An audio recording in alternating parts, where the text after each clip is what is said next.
Woo! We are live. I wonder if it got that. Probably did. Let me. I should be embarrassed. Shut that off. I sound like a fucking yahoo when I did that.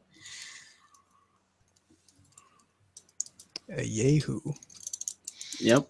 Not a yahoo. A yahoo. Yahoo. Yes. With the long A. Yeah. It's got the umlaut. 2017, 10 years after, people still triggered by Boku no Pico. Yeah. 10 years after, still bothers people. Well, to be fair, most people aren't probably aware of it other than memes. It's literally the easiest anime to avoid. Seriously. Are you into gay Shota? Yes or no? The answer to that question is the answer to whether or not you like Boku no Pico. And like nobody knows it. Nobody like doesn't know whether or not they're into gay Shota. Are you into gay Shota? Huh, Okay. not sure. Are you into scat? Yeah, exactly. Don't watch an anime called Boku. Satan's. It's like Satan's rectum. it was like yo. It was like yo. Can we stop associating these things with Satan? That's cultural appropriation. Yeah, there's other evil entities too. All right. Not only that, but I prefer to think of him as having a little bit more in the tastefulness department. You know, wears tuxedos, canes. Talk about Asura. Now that's an awesome god. All right. I don't know. I would associate Boku no Pico more with like Loki or some shit. The trickster. Exactly. Okay.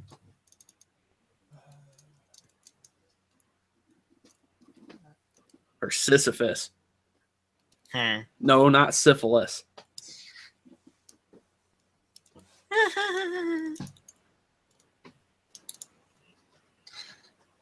Syphilis. I know, right? I still love that shirt. Or I mean, not shirt, jacket. Kiss X Syphilis. I love the fact that when it says NTR Radio is eminent on Twitter, it now says translate from German. Ha. I also love the fact that she's got that. Wow, I've never seen that picture. That's a great picture. Holy crap. At first, I had to look to see what the fuck that even was. Take that water bottle. Are you thirsty?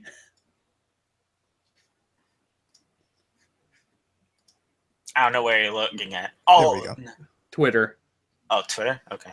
Yeah, look how he promoted it. Just trust me. Let me see.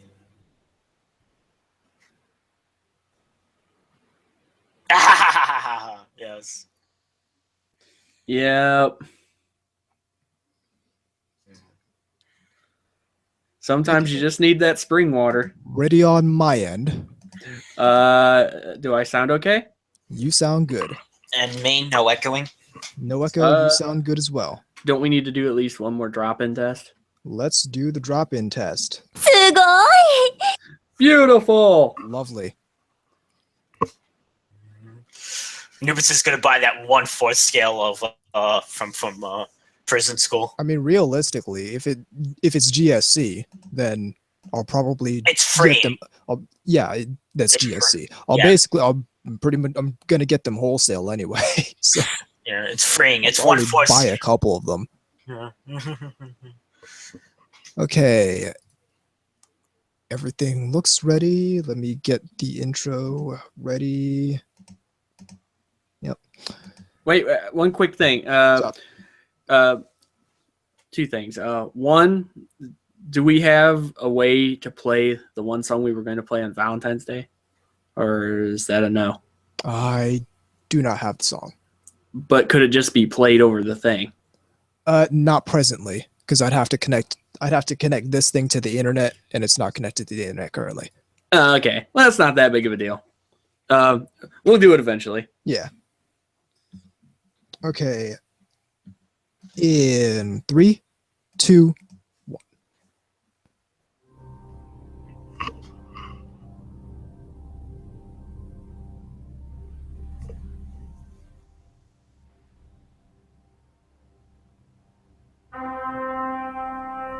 Let's get away from the word obsession. Start using the word passion. At least Fa's cute, unlike some other characters. She is okay. Also, the adventures of Peter Bear and Shrine Miko. It's like, who the No. fuck watches anime and emulates it in this way? I want to know who watched Akira and then thought they could drive a motorcycle and like, you know, beat on people and shit. I recommend Photokano. It's really good. I mean, I like It might Origami actually be a too. bad thing for me to watch Photokano when I'm getting into photography because I might And get you want to ideas. take pictures of girls. It's like I don't know what they're talking about, but I can tell they're really into it. Tom Force, you know this. Yeah, God. VC Mark II. You're listening to NTR Radio. Welcome to NTR Radio. I'm Tom Force Nobis. I'm Gay Gods. And I'm Antifa VZ Mark II. See, why does everybody gotta hate Fa? I thought she was at least a decent character. I thought she was a decent character. She's the reason the Methis was never destroyed. She has plot on it. Yes. I'm telling you, listeners, send this man Don't do it. a Methis kit. Don't do it. I want It will be destroyed. space. No, all it's gonna do is get destroyed, and I'm gonna have to record it, of course, because I need proof. You're just gonna cause plastic particles to get all over my yard, and then I have an entire degree of new problems. It's just not gonna happen. All right, it costs $10. Buy Come on. $10. Spend that $10 on something good, like porn. Yes.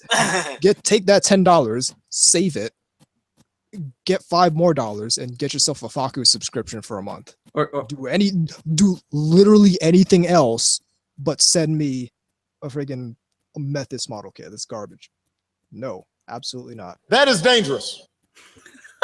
it's been a little while. Yeah, that Yeah, was. we can on actually me. say that this time because That it was has on actually been me. longer.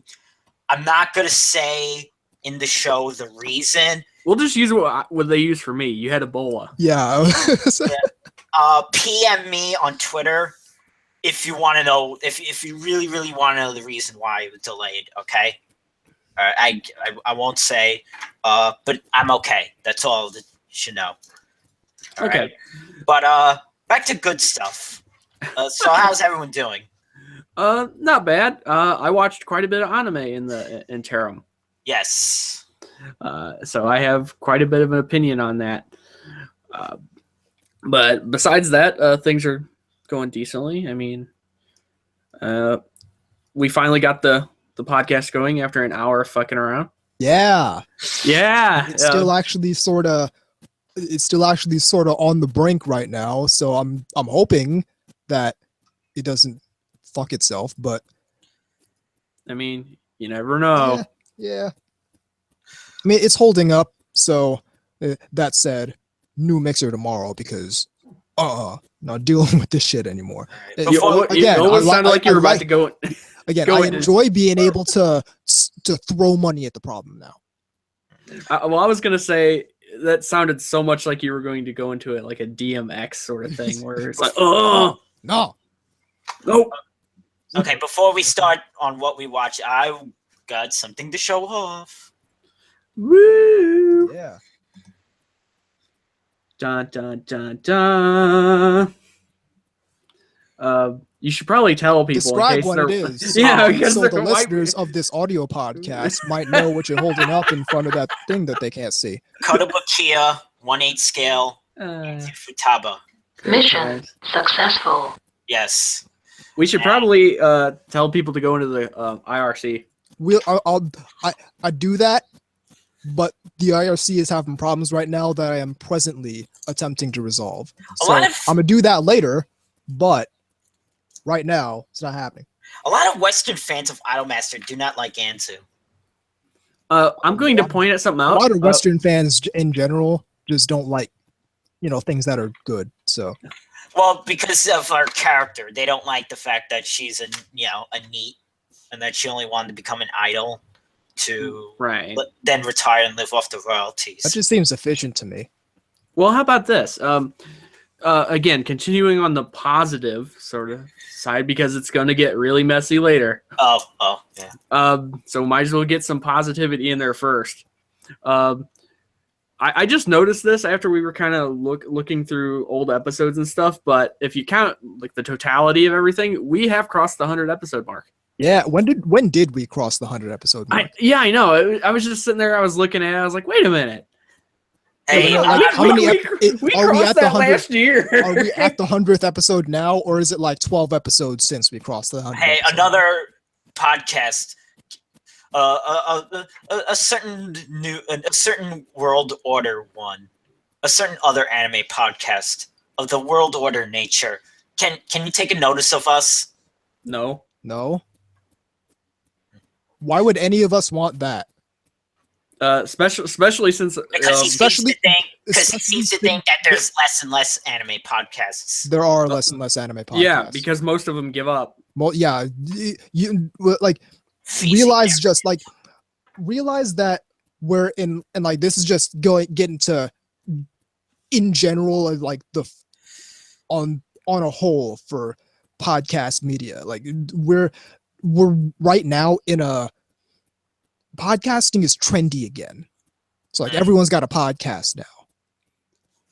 So like we're in that era right now. Hey, this is our 5th year. And NTR Radio's been there through like the podcasting is dead phase. So we've been all up on that, but we're in the podcasting is trendy now era. That's gonna die off in a couple of years. We gotta like, and just in general, anime podcasts just haven't been like there were quite a few a while ago, but all the ones that I followed from back then aren't around anymore. Happy House of Hentai dead. Gundam barely even records anymore, which is a shame because it was a great podcast. Oh, I remember. I enjoyed listening to it every once in a while. Yeah. Which is to say, one of the very few I did. Yeah, exactly. At least about anime. And I mean, realistically, most of the podcasts, even most of the ones I listen to, don't have the same perspective as NTR Radio does. Like, if I do say so myself. Well, most of them, what anime podcast guys do is like it's the same shit. They all have the same similar perspective, not something way far out there like we do, like talking about Boku no Pico and shit, but and being on board with the have a similar perspective and legitimately enjoying it. Yeah, and realistically, the big thing now is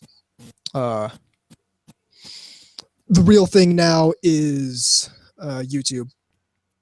Yeah. Right. Well, let's point something out. We're gonna have to apologize if there's some sort of discrepancy in the sound quality, because we're clearly still having some issues, but we decided to go with it anyway. Yeah, the show must go on. Number one, and number two, it's not just a Queen song. I just love recording. We're not Ringling Brothers.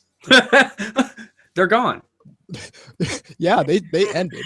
I don't even know why we did that. Shots fired. I don't know where that came from. I appreciate it. Okay. So we kind of want to do the round robin thing where okay, who wants to go first? You K-Gods, because you said okay. Yeah, okay. All right. Obviously I caught up on Gabriel Dropout, and it's been a lot of fun. That's the only one I'm not caught up on that I'm watching currently. What can I say? Satania is just very amusing. Yeah, she is. And so is Raphael, because she's a fucking troll, pretty much. and completely manipulates the situation for her own amusement, which just makes it all the more fun. That being said, it's one of those ones where I think I'm going to think of it the same way I think of Umaru-chan, in that I enjoyed it.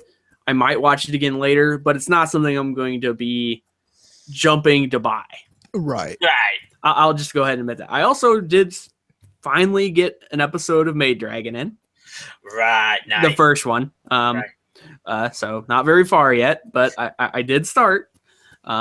Interesting. First episode is the weakest, just to let you know. And even that still amused me mildly. It's great. I still don't know what you're talking about with the first episode being the weakest. When the second episode just as good as the rest of them. Yeah, but you're just fucking like looting Kana and shit. which that's foreshadowing. That's foreshadowing. I love that they have a Shota, right? Whose name is Shota. Is their name Shota Pop? There's the really busty one. Oh yeah, you see all these in the intro. And so what is it? Because she's living with him, and he's like Quetzalcoatl. Let's specify. It's Quetzalcoatl who's living with Shota. Also known as okay. New anime title: Living with Shota. Yeah, living with Shota. I can, yeah, and it's got like some catchy, like, you know, Genki upbeat theme, and yeah, fucking. Anyway, moving on. Also, I finished. I actually watched the third Rebuild movie. Finally. Oh, finally. Ooh. My opinion on that's kind of mixed, and I know this is really a common thing with a lot of people. A lot of people are like half and half on it. It reminds me most of the movie End of Evangelion more than anything else. Oh, of course. Which I think was on purpose. Yeah. A lot of it's just very strange. I mean, it's clearly diverging off into fucking like. It wouldn't be Ava if it wasn't strange. Who laced that donut with crack? You know, kind of. Or whatever, but I did watch it, and there were some cool parts. To a tiger. Yeah, there were some interesting things, and of course the if you thought the series had gay innuendo between him and Kaoru, wow. Yeah. Also, what I have to know is your opinion of Misato, because in that one, I'm not feeling her in that outfit. Just saying. I love how it went completely dead when I said that. Yeah.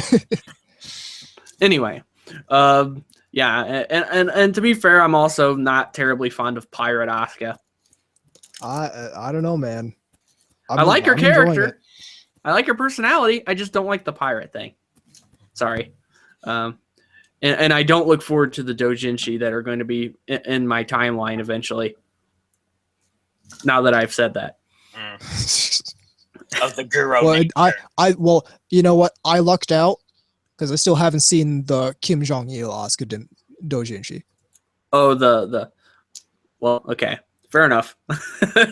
That's all that needs to be said about that. Okay, so beyond that, I also started to watch Love Live. Oh, the original, obviously. Yeah. Okay. I'm pretty much balls deep in that. Nice. Okay. Anyone you like so far, or is it too early? I like Umi. Umi, okay. For some reason, I'm not sure. Again, I think up to episode 5 so far. So yeah, about close to the halfway mark.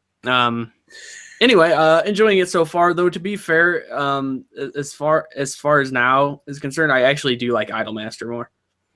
And I know I've got a fucking fatwa on me now. We're the outliers, because I do like. I love both. Don't get me wrong. It's like, you know, it's hard to pick, but I am a little bit more of an Idolmaster person. So is my buddy Lane. So he constantly fights with another friend of ours. I just from what I understand. I don't get why people are fighting at all. Well, no, it's not the fight, but it's the fact that I don't. No, in this case, it's fighting.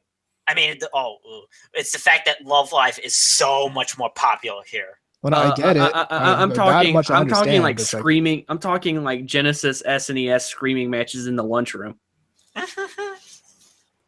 Which that reveals something about my age. I have a feeling. See, I never had that problem as a kid because we just like the way it always worked out was that we're talking about same generation as you and me. The fact that when I went over their house, I played their Super Nintendo.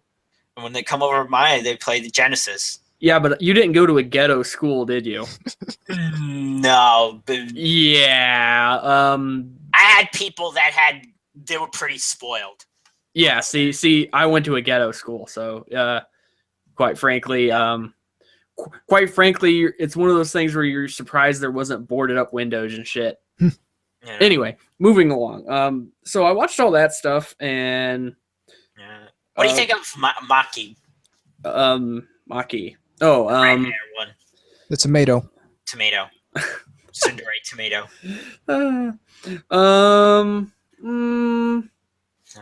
Because she's my favorite. Okay. Again, I'm only in episode 5. Yeah, followed by Nico, which. Yes, Nico teen. Nico Ni. I know. I'm making. Yes, I was making a joke about cigarettes. Oh, Nico. Got jokes. Yeah. I'm so bad at that. Yeah, I got jokes. God, I'm my brain. Okay. Oh, I should also explain something real quick. While I'm yammering. Obviously, my old Twitter account got roasted. Basically, was sacrificed on the altar of pagan worship. See, we tried to sacrifice it to appease the gods that clearly didn't work. That constantly want NTR Radio to get destroyed. Clearly, it didn't work. So we tried diplomacy. We tried to put this on these demons' own terms. So now I'm just gonna have to find a suit of powered armor and a shotgun. Yeah, and do this on Doom's terms. Yeah, I was gonna say do this fucking Doom. Yeah. Anyway, I was going to go. I do have another one. It's at classic_KGods. It's like Coca-Cola Classic in that it's better than the old one. Yeah, and don't forget Vanilla Coke. I'm all right with Vanilla Coke, actually. You don't remember Vanilla Coke? No, I'm all right with Vanilla Coke. I remember Crystal Pepsi. Ugh. They still sell that. Don't they still sell that now? Like every now and again, they'll have like Crystal Pepsi and people go crazy. Well, it's just like every once in a while you'll go back there and they'll have this is made with real sugar. Batches of it. You know what I mean? Oh yeah, the Pepsi throwback and it uses throwback. Yeah, it uses the old. I like how that's a selling point now. Like we've gone so deep into the corn syrup stuff that now it's a marketing point that it's actually sugar. Yeah. It is weird because now when I drink it, it's like I don't remember it tasting like this. Yeah, exactly. Exactly. Wow, this actually tastes different. It would be funny. People are so nostalgic for things of like the 80s that they bring back new Coke. Please don't. It's like it was bad when it was new. But look, we even got Bill Cosby again. Live from behind bars. And he won't ever lie. Yeah. I'd be curious what's in that. I'm sorry, but he's not doing much to help his image there. Anyway, moving along. I was going to go with KGods the Immortal, but there actually is a character limit, and they wouldn't let me do it. Yeah, which makes sense because it's Twitter. Yeah, not only that, but holy shit. I don't know if anybody else has had this problem, but it was a real hassle to get that account. Like Anubis actually saw me getting really flustered. Yeah. like you could actually feel like my veins in my head. What was the reason for the change? Let's just say it was somewhat compromised. Oh, okay. Yeah. And basically, I ended up having to fry the original email that was associated with it. The demons that constantly plague NTR Radio compromised the account, so we tried to sacrifice it to the demons because they obviously want it. So Well, we tried to give it to them, but then they just were like, they no, decided, well, you know what? We're gonna keep trying to stop this podcast that we should have stopped a long time ago. Yeah, I mean, I keep telling them the first mistake was letting us have internet connections and microphones. Well, yeah. Like, who would ever give me a microphone? Like, why would you do that? I don't know. Insert the commercial for log here. Hopefully anybody actually out there remembers that joke, from Ren and Stimpy. Which, by the way, is a fucking deranged show, especially if you watch it now as an adult. Oh, yeah. Like, you start noticing some really super, super messed up stuff. There's an episode, I can't remember what the name of it is offhand, and I know my girlfriend's going to kill me for this, but because she remembers all this stuff. There's an episode where I don't know how to describe this, and I don't know how to describe this and it be sane. That's all I can say. So I'm just going to say it, and your reactions are going to be what they are. He starts hearing voices coming out of his belly button. Stimpy does. And so, like, he's sitting there, like, sharpening his fucking pencils with it and stuff. It's like, what the fuck?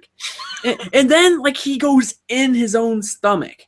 Like he, into his own belly button, and like is himself. Yeah. And then there's like this fucking elf in there, and like this like singing elf. It's like Guilford Godfrey shit, and like it is seriously deranged. Like, I only saw that episode one time as a kid, and like 20 years later, I still remember it because it was so messed up.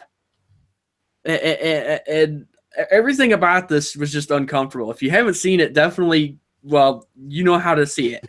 So you can head out to like Hulu or something, or just buy the set or whatever. But it's well worth watching, and it's like fucking the Evil Dead of cartoons or something. It's weird. Like, it made me feel the same way it did with the tree rape scene in the original Evil Dead. For those who have not seen Evil Dead. Yeah, now you know there's a tree rape scene. You're welcome. And I think I'm going to pass it now because I'm starting to rumble. Okay. Easy, you're up because I'm still trying to figure this out. Okay. Same thing that K-Gods is watching. Gabriel Dropout and Maid Dragon. I think Maid Dragon edged out slightly as my favorite show this season. I told you that show was good. Didn't I tell you that show was good from the beginning, from day one? Well, I know why you're so on board with it. You're just ogling the thighs. Hey, listen, I like Quetzalcoatl too. The answer to your question is yes, but it's not the only thing that's good about it. Okay, gods. Okay. It's fantastic. Yes, it's also However, yeah, no. That is the Also, Funimation's dub should be shot Dragon Street. Oh, I've heard some horror stories about it. I don't know anything about it other than just people are complaining. Anybody want to run it by me? Like what the nature of this is? Yeah, so Funimation's doing the broadcast dub thing with Maid Dragon. Okay, this is already starting to sound bad. Yeah, and it was the first episode, right, which had the first big thing that everyone was all up and about. Mm-hmm. And so they changed a line from Kobayashi-san was responding to Toru, and the original line was, "Yeah, but I'm a woman." ... Oh yeah, I just saw it to "I'm not into women or dragons." That seems completely like a stupid change. There's really no reason for it, and realistically, it's not as egregious as the prison school thing, but it's like, why change the line? Huh, it's weird. And then the other one people were all up about was when Kana shows up and starts beating on Kobayashi-san, That sounds hot. calling her a slut in glasses. The original line was, "I'm not a slut." The line they changed it to was, "Don't slut shame me." Are you fucking kidding I me? wish I was kidding you. Oh man. Broadcast dubs were a mistake. I'm sorry. If that's Starting to what they're think- gonna do, then Starting to think Funimation's a mistake. seriously. It almost just makes me not want to play anything Funimation for like. Yeah, they're really testing my patience with some of this dumb shit. I'm doing great with both Sentai and like Nozomi. Sentai's good. Nozomi's good. Discotheque. Discotheque's good. NIS Aniplex is America. good. NISA Although NISA is good. hasn't released anything for like they really no, they're making their money with game releases. Not even Media Blasters does this shit. No. That's because they don't release anything. Yeah, well, from a product quality standpoint, Media Blasters is still better than Funimation if they're gonna do this garbage. We got a thing. Viz is good. Viz is good. Viz hasn't done this shit in recent memory. No, the worst thing they've done is kind of that first Sailor Moon set. Yeah, which I've actually heard is, put it this way, if you had that really horrible ADV set, this is a million times better. Oh yeah, and I heard there were problems with the Blu-ray release of Code Geass R2. Uh-oh. And Funimation had send them back. So people sent back their discs, and they only recently started getting them back, except everyone only got disc 1. What the hell? You guys I don't are know what's fucking going on up. with Funimation. Yeah, it says here. Yeah, I think NISA quit anime license. Yeah, because now, the fact that Love Live went to Funimation. Yeah. You know, the Sunshine and Working went to Aniplex. Right. So. Omniplex. That wasn't a drop-in. I think, I think they concentrate. You're right. I think they mostly do games. Yeah. Here's like my, if they do not fuck up, because there's 2 shows from Funimation I'm waiting for them to come out this year. Valkyrie Drive and Nichijou. I hope they don't. I'm not pre-ordering those. I just want to hear if they don't fuck up anything on those, then they're fine. Yeah, I'm worried about them botching Keijo, actually. Oh, Keijo. I don't care about the dub. The dubs could be whatever. I don't give a fuck about that. I care about don't fuck up the video quality. Yeah, that's mainly what I meant. Honestly, I care about the dub, if only because that's indicative of whether or not they give a fuck about the show or not. Okay, fair enough. But for me, it's really because of that Lucky Star release. I don't know what the fuck. I don't care or what. Yes, I know the show wasn't made in it, but I seen the Japanese Blu-ray. It doesn't look like what the American Blu-ray looked like. All right, that was some pixelated shit. And then what I heard about the Strike Witches movie with the what's that thing? I forgot. I don't know the technical term, but I think it's called chroma. You know, where you could see each graduation. Oh, okay. I think Yeah. I know what you're talking about. Yeah, it's like really for a modern. I can understand like the first season because that was animated in that wasn't done in HD, which still looked fine, or at least for me. I don't know. I'm not the most video. I'm not a videophile person. I know some people that could tell you if it was bad. Well, that's what I'm saying. It has to be really noticeable, like that Lucky Star release, for me to complain. Or said ADV version of Sailor Moon. Yes. Okay, back to stuff. Back to stuff I was watching. Seiren. Okay. How are you enjoying Seiren? Because I'm big up on Seiren right now. It's okay, but it's really not. It's not the show I wanted it to be. as far as it's nowhere. It's certainly not Photocon, but it's not even as good as like Amagami. It's okay. I'm still gonna watch it. It's just kind of it's just it's just average in the middle. It's nothing. I don't know. I think they're doing a real good job with Seiren. Like, I was kind of iffy on it in the first couple episodes, but I caught up completely on it today. And number one, really enjoyed the first arc. Number two, the second arc is like the entire story dynamic they have going on with the second arc is brilliant. Oh, yeah, the visuals are great. Like, the visuals are, it's the same kind of, it's the sort of same kind of thing they do with Amagami and Photokano to an extent, and I notice a lot of the same sort of techniques and shots that you might see in Hasukoi Limited. So like visually, it's got that sort of like. Oh, I like the visuals. Just the constant air of sensuality there. I did like what is it? They showed off the Genesis or the Mega Drive. Oh yeah, with all the shit stacked up on top of it. But you get your 32X. Got your Mega CD. Got your 32X.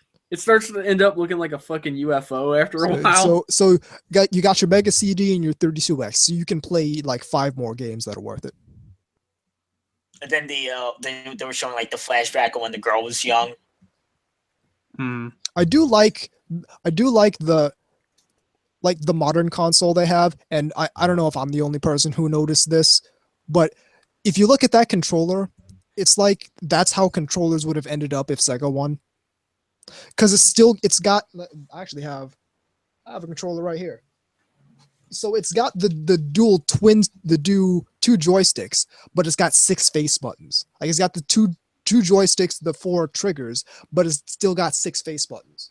So it's like the old Sega Turbo controllers. Yeah, it's like the old Sega 6-button controller for the Genesis or the Saturn controller, but modernized, so it's got the dual sticks and it's got the 4 triggers. In a world where Sega won, everyone is much better off. The end. The only thing I could see about that would be Nintendo. What? What's a Nintendo? Please, can we trade the post-Apate world for whatever world this is, please? So I don't have to deal with all this garbage anymore. Well, it's just like, I don't know. The first time somebody should have noticed something was up with Nintendo was when they were putting out the N64, and A, they were still doing the cartridges, and B, they passed that controller. Hi, my name is Nintendo. Past the testing stage. Yeah, exactly. Hi, my name is Nintendo. I've been behind technologically since the mid-90s, but somehow I'm still in business. Well, it's just like in a gaming world where everyone is clamoring for innovation for no reason because Sega tried that and were punished for it. Sega Channel, anyone? Which is hilarious because, hey, watch TV on your Game Gear. What's the Xbox One doing now? Hey, watch TV on your Xbox. How about the fact Hi, my name is Sega. I do everything 20 years before everyone else and get punished for it. I got the best example. You know, last year Mario Maker came out, right? Yep. Guess what? 20 years ago, essentially almost the same thing on the Sonic games, the debug mode. Yeah, hi, my name is Sega. I do everything 20 years before everyone else and get punished for it. You shouldn't really count that because there's lots of debug modes and all kinds of stuff. It's just most people couldn't get at. Not nowadays, though. Well, no, I mean, but back then those were pretty common. I mean, anyway, though, to go back to my complaining about the controller for a minute, outside of the fact that I think it wants to be some kind of steering wheel, but I think it assumes you're a guy and your penis has a hand. Like, there's just nothing good about that controller. Like either you're holding 2 of the prongs, and either way, you can't get at one of the controls. There's no way for a game developer to take complete advantage of that controller. No way at all. I mean, when I played the few games that I actually did like on it on other people's systems, because I was smart and I got a PlayStation. You know, to be the smart guy and get a PlayStation with a really cool kid and get that Sega Saturn. Yeah, well, those weren't exactly the easiest things to grab at the time either. Or be the most alpha of males and get the PCFX. Yeah, if you have like $1 trillion and live in Japan. You'll be fighting with Jaguar fans. Both of them. And I had an Atari Jaguar. All two Atari Jaguar people. I'll just come out and say it. Outside of some of the ports that were on multiple systems, like some of the Mortal Kombat games or whatnot, most of the two main games that I played for the N64 were obviously Super Mario 64, because everybody did, and Ocarina of Time. Beyond Super Mario 64 and Mario Kart 64. Like I said, there was one. It was a fighting game. It was supposed to come out on other systems too, but it didn't. It was called Mace. It was by Midway. The rapper? Yes. No. The rapper turned pastor turned back rapper? No. Okay, more stuff I'm watching. Akiba's Trip. That I need to catch up on. I'm liking that show. I'm really enjoying it. It's so stupid, but I love it. Oh, and of course, I didn't have it, obviously, but a lot of people were really into GoldenEye as well. Yeah, I heard that. Yeah. That was a really big thing at the time. Yeah. I also heard of Turok. A lot of people like. I didn't know too many people who like that. That was before first-person shooters got good on consoles. It was like they had like Doom for the Saturn and stuff, but it was before dual stick controls, so there was really no way to do that good at all. It was gonna be bad no matter what. It's like, did anybody ever play the Castlevania 64 game? It's like, no, but I know of it. Fuck those camera controls. Wait, camera controls didn't get good until not the N64. Realistically, until the friggin' like I said, not the N64. Yeah, until the PS2 or something like that. Because like you would be playing and it would constantly do shit you didn't want it to do, and it would completely just make you screw up. Oh yeah, that was the same problem. That problem went on into the Dreamcast with Sonic Adventure and Sonic Adventure 2. Now I got used to it because those are my favorite two Sonic games, but the camera is pretty finicky. So what else? I said Siren, Akiba's Trip. Also the two shorts. Holy shit! Did one room get so good? I need to get myself on one room because the new girl they introduced. My girlfriend's watching that. She said it's kind of. She said it was voyeuristic. Well, yeah, very much so. But she said it's almost. We were talking about it. I said, it's kind of got this weird, almost like experimental quality to it, in the sense that it's unconventional from its very nature, because of the way it's supposed to be kind of almost interactive. Yeah, she's talking to you. Was it Loli Twintail, Emoto, Tsundere? So, are you just describing the characters, or are you describing tags for porn? All that is the second girl. Oh, so porn. All right, so porn fodder. Also, the other show is PS Volley, My Italian Cooking, which I'm enjoying too for personal ethnic reasons. Personal ethnic reasons. Anubis wants his Jamaican cooking animes. Yeah, man. I know Jamaican cooking has that fruit that's like banned from being imported to the U.S. I wouldn't know what you're talking about at all. There's a fruit with a type of type of fruit with a seed that's actually barred from being imported to the U.S. I need to look that up. While I'm doing that, K-Gods, try the chat again, because I might have this working now. Well, I'm actually in the. Never mind. I'm saying try the web chat. Okay. So, okay, go ahead and talk. Okay, so you Anubis. So I'm caught up with May Dragon. I'm caught up with Seiren. And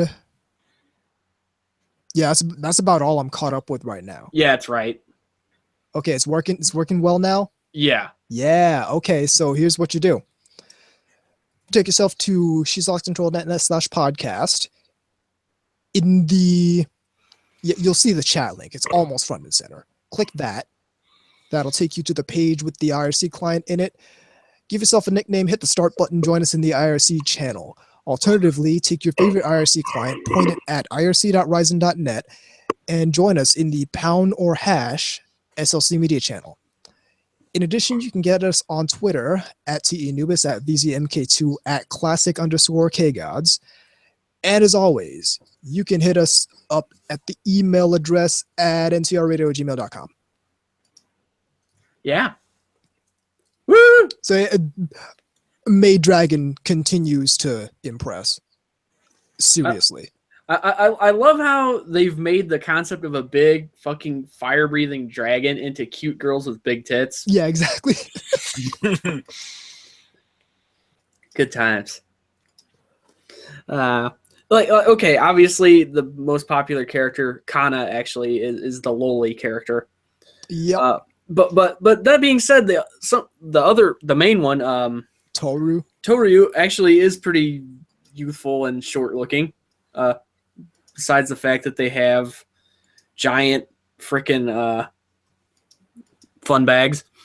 Sure. I like Kana's friend also, the one voiced by Emery Kato. The one with the forehead? Yes. What the fuck? The forehead. It draws attention to her forehead. She's got this shiny ass forehead. Yes. Wait, did you just say she has a flexible forehead? No, shiny ass forehead. Oh, okay. Because I couldn't hear it. It like cut out. It sounded really funny. Shiny ass forehead. Okay, yeah. Not flexible. I don't even know what that would look like. Yeah, exactly. I was like, what does that even mean? How could that's like the being inside an orange thing when you're barking it out at the sound engineer. Like to sound like I'm inside of an orange. So your forehead is silly putty. Yeah, exactly. Was it like elastic or come off like one of those like plaster cast things? I don't know. It's weird. I like how Fafnir's an otaku now. Like he still walks around looking like sad sack, but he's also only plays video games all the time. Oh yeah. Well, in that first episode when they get wasted and start ranting about maids. That's very amusing. Like the other dude, I forgot his name. The one Fafnir's staying with looks normal when he's out, but when he's home, he's got these buck teeth and wears the freaking Coke bottle glasses. Yeah.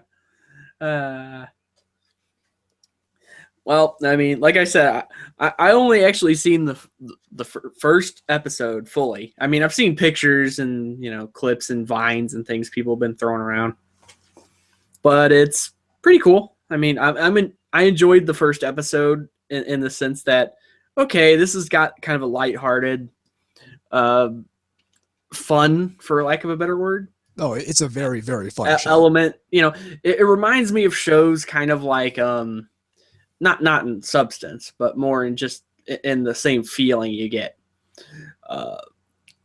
Dare I say, like something like the Slayers? Like it just kind of has that fun quality to it. Yeah, it actually reminds me of Engaged to the Unidentified.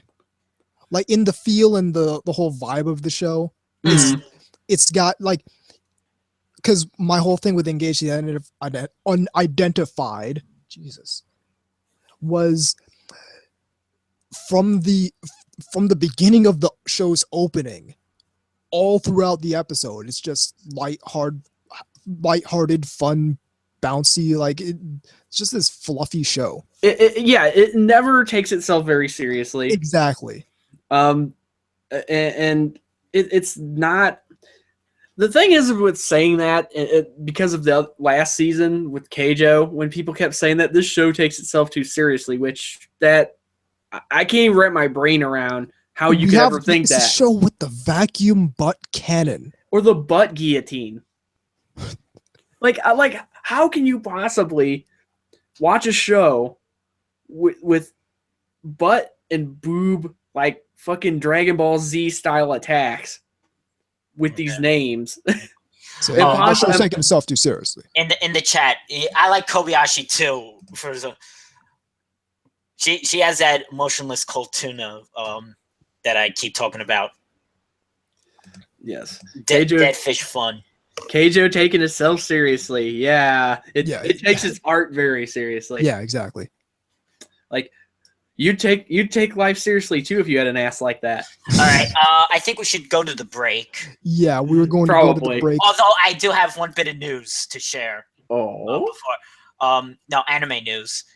Ooh. Okay, there's Idolmaster, the original. There's Cinderella Girls. Mm-hmm. There's also Million Life, which doesn't have an anime adaptation, even though that was in the movie.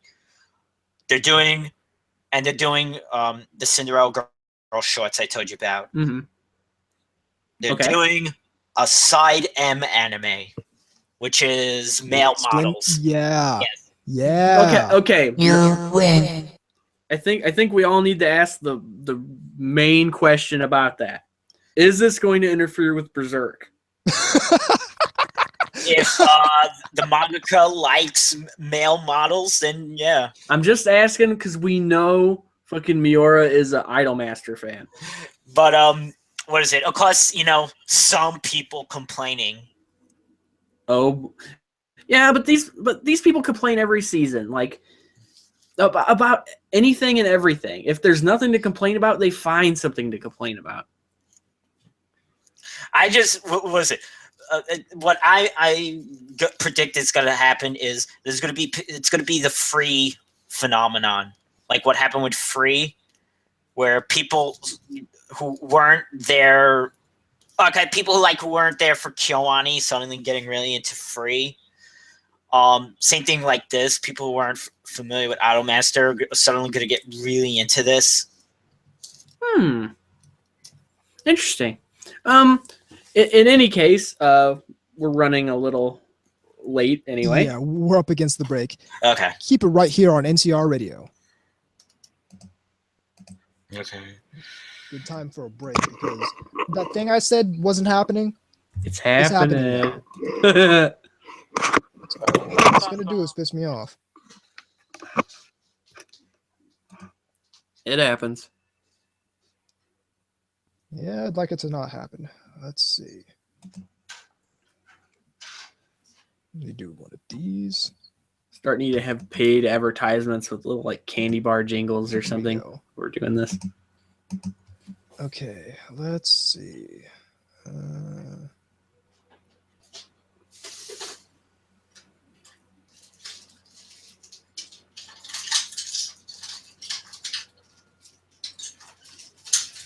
This is the part where I take an hour to figure out what that would be so bad. Actually, 1 hour later. yeah, here it is. Now I just need to figure out which track it is. End of stage, motherfuckers. No.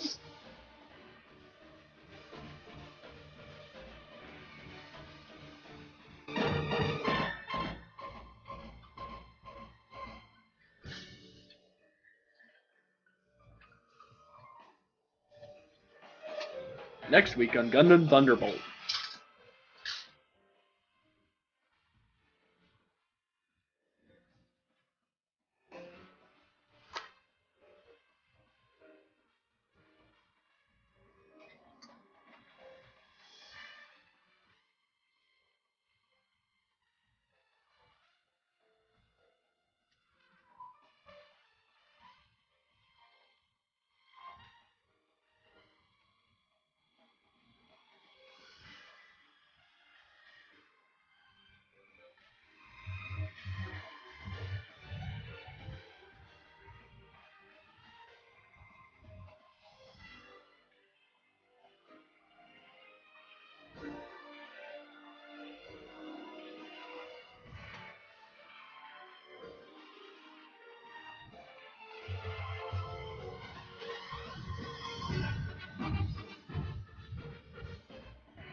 Okay, I'm gonna try something crazy. I'm gonna try the old switcheroo. Oh, See he's if gonna that start helps drinking us. Fago. Not that crazy. Side M. Hey, I love the fact that the Department of Defense, one of their outposts, banned really terrible music. That was funny.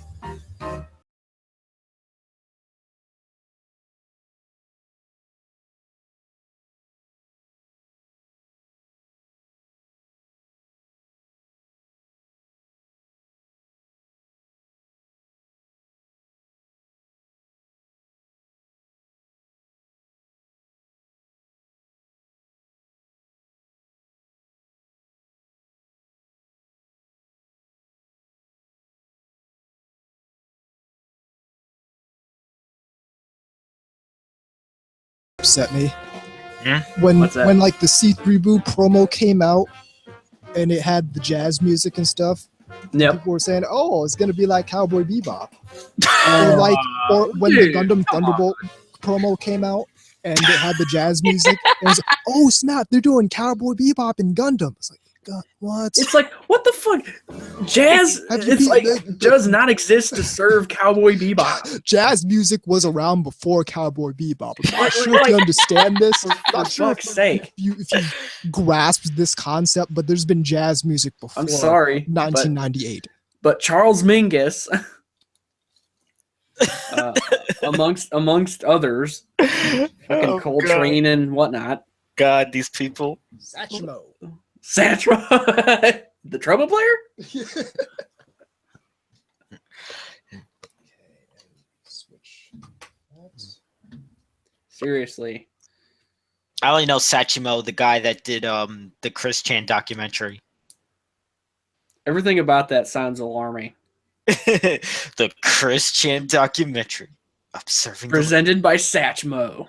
no, here in the daily life of a Chris Chan, as he wakes up in the morning.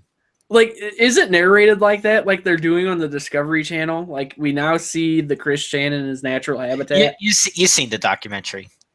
No, I didn't. Oh yeah. Well, no, your girlfriend did.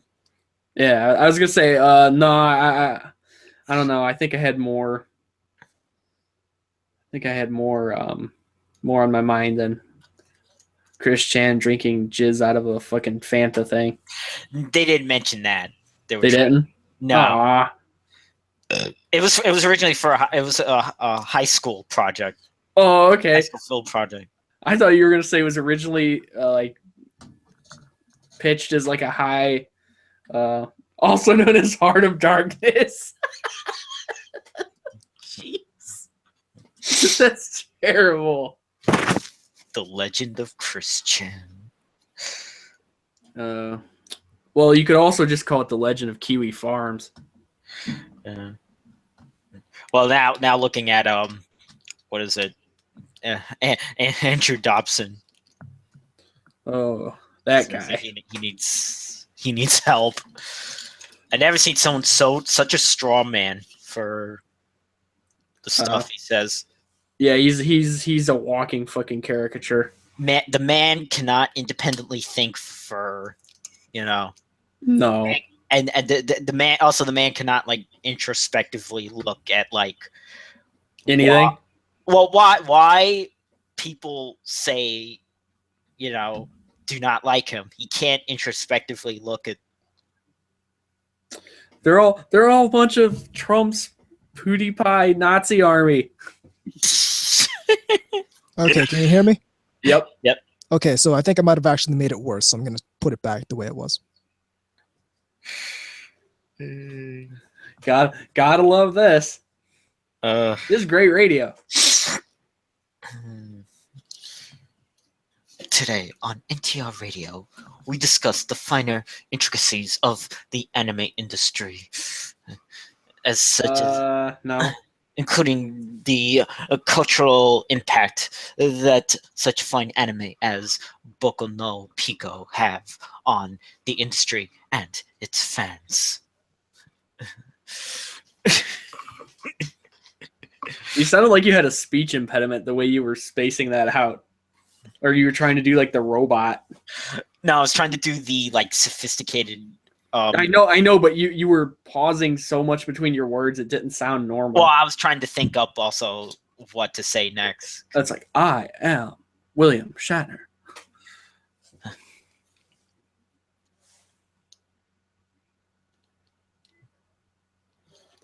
That's not a knock, by the way. I like William Shatner.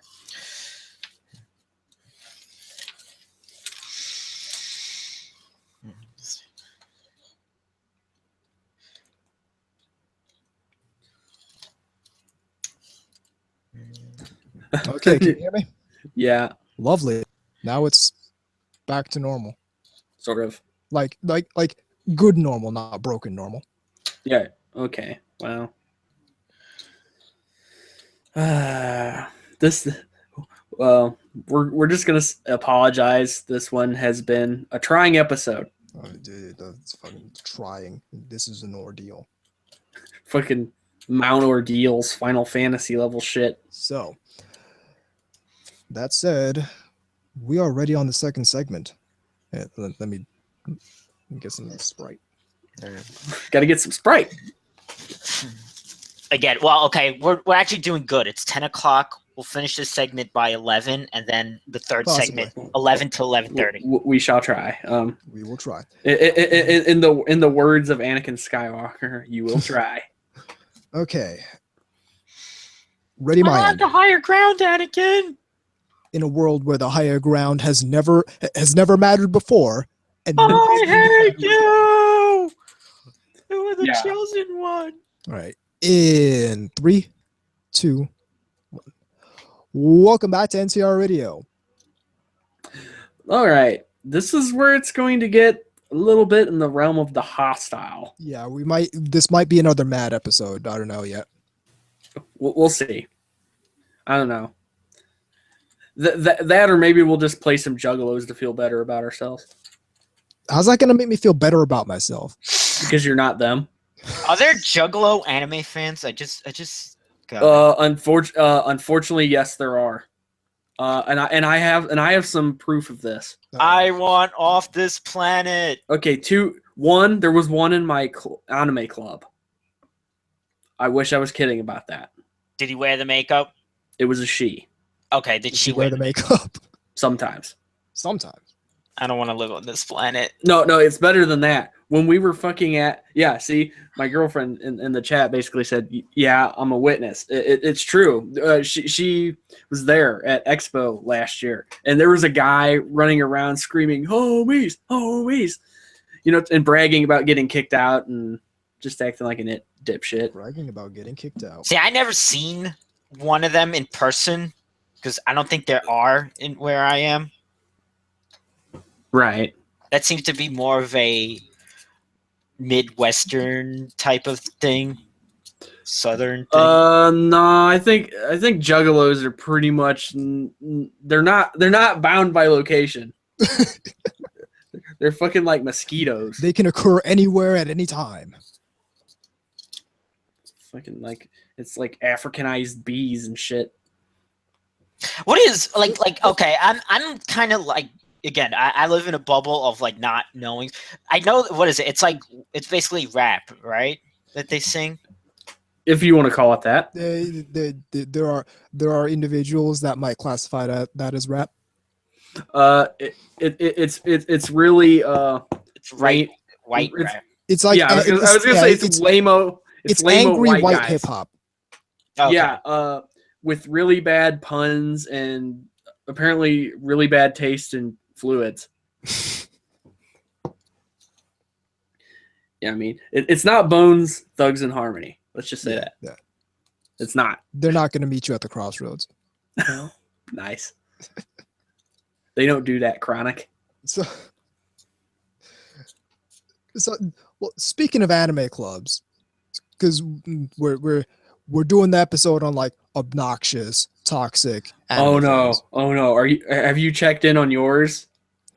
You know, I'm not even gonna comment on the current state of my anime club, because it's like, and here's the Makes part, you sad. here's the part where I comment on the current state of my anime club, because it's like they're making some decisions that number one I never would have made, and number two, I have no idea how they came to the conclusion that this was a good decision to make.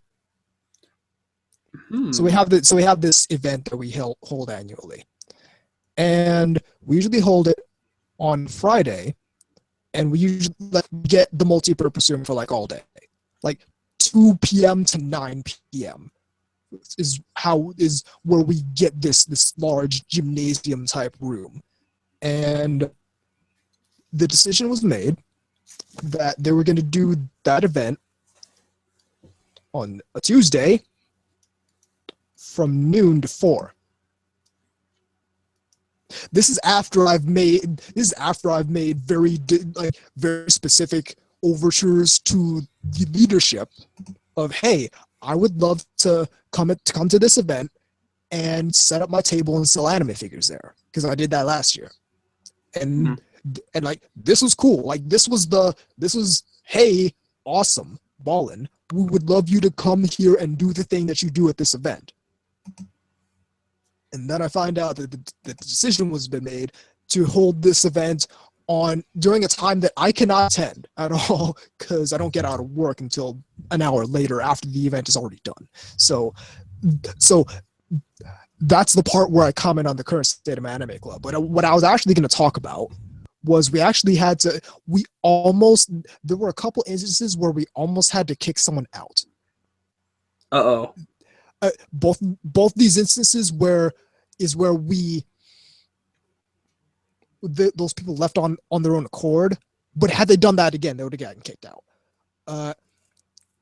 The first one was, there was this one girl who just refused to watch dubs, and this normally isn't a problem. Was my girlfriend there? This normally wasn't a problem, but she was a dick about it. Interesting. So we take a vote, and realistically, They voted her out? We just have no. Realistically, usually the decision just gets made by the person who's playing the show. But if there's any question, we take a vote about whether to watch the Japanese track with the subtitles or the English track. And a lot of people like the English track. So usually that's what gets voted there. So it's like, hey, cool in the gang. Apparently not for this woman, and and like, this is when I wasn't there. So apparently she stormed out, and we never saw her again. Was okay. I have questions. If you can even answer them. I don't know how how well you knew this person or saw them. I didn't even know this person's name, to be quite honest. Like, I was the president of that club. I didn't even know this person's name. Okay. Were they? I don't know the right word here. Were they of the same age group? Yeah. Okay. Did they look like a hipster? I wouldn't say that, but you know that kind of look where you can just tell someone has a bad attitude? Oh, like the one where you can be like entirely across the street, fucking at a gas station, and you can tell the person's a dick. Yeah. Resting bitch face. Yes, exactly. I've heard that term. Yes, that's I've never heard that before. It's great. Resting bitch face. But yeah, it was that, and then there was another instance where the club had voted on what was it? No Game, No Life. And one individual just started sitting in the back of the room complaining. And it's like, and again, wouldn't be a problem. But then he started making like pedo shit comments. And oh no. And I kind of looked at him sideways, and realistically, I should have just stopped the show and told him, cool it.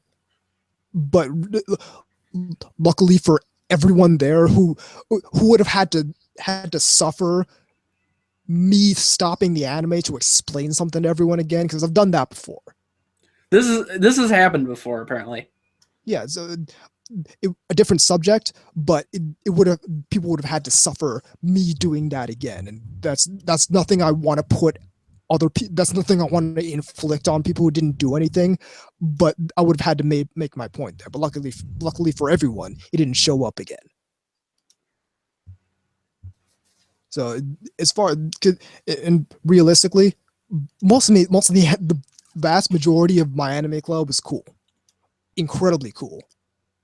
But I mean, it's just these one or two instances, and then there was a guy I had to kick out, but it's like I didn't kick him out of the meeting, but one of the directors had told me that one of the directors had told me that he'd been like going around the school doing stupid shit, and so it's like I like putting stickers on water fountains, like some middle school shit. So the director tells me this, and he's like, is this person part of your club? I'm like, not anymore. So it's like I didn't kick him out of the meeting, but if he showed up again, I would have kicked him out, because like he's running around doing dumb garbage for no reason, and like that would make my club look bad if I had something like that in there. So it's like, yeah, no, I don't need you. The club doesn't benefit from your presence. Get out.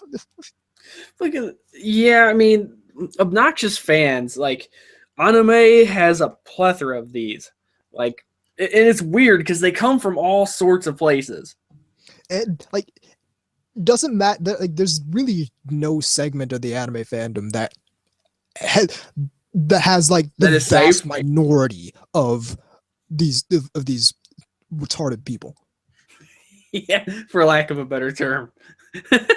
It's dumb. There's no reason for any of these people to do what they do, but they do it anyway.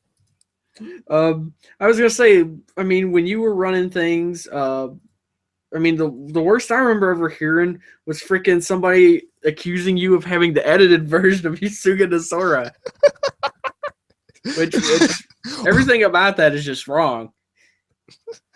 Why would I have the edited version for personal usage? Well, I mean, there was in the far background, there was a lot of turmoil and strife going on with the anime club, but realistically, that's out of the purview of this podcast. But to put it in a way that everyone will understand the extent of this, like the video game club had accused us of sending spies to them to see if they were talking shit about us. This isn't a joke. The video game club was accusing us of sending spies to the video game club meetings to see if they were talking shit about the anime club. What do they think? You're Vladimir Putin? This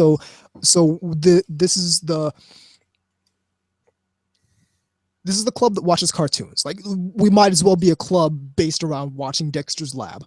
Yeah. What do they think? You're Mandark? Yeah, like going up against the club that that plays, I don't know, Tomba for the PlayStation 1. Like, this is how stupid this is. Yeah, they got somebody in there dressed up as Spyro. Yeah. But yeah, this Shit, isn't a they joke. found me. They thought that we were sending spies to the video game club meetings to see if they were talking shit about us. Wait, you mentioned Dexter's Lab, so I got to point this out.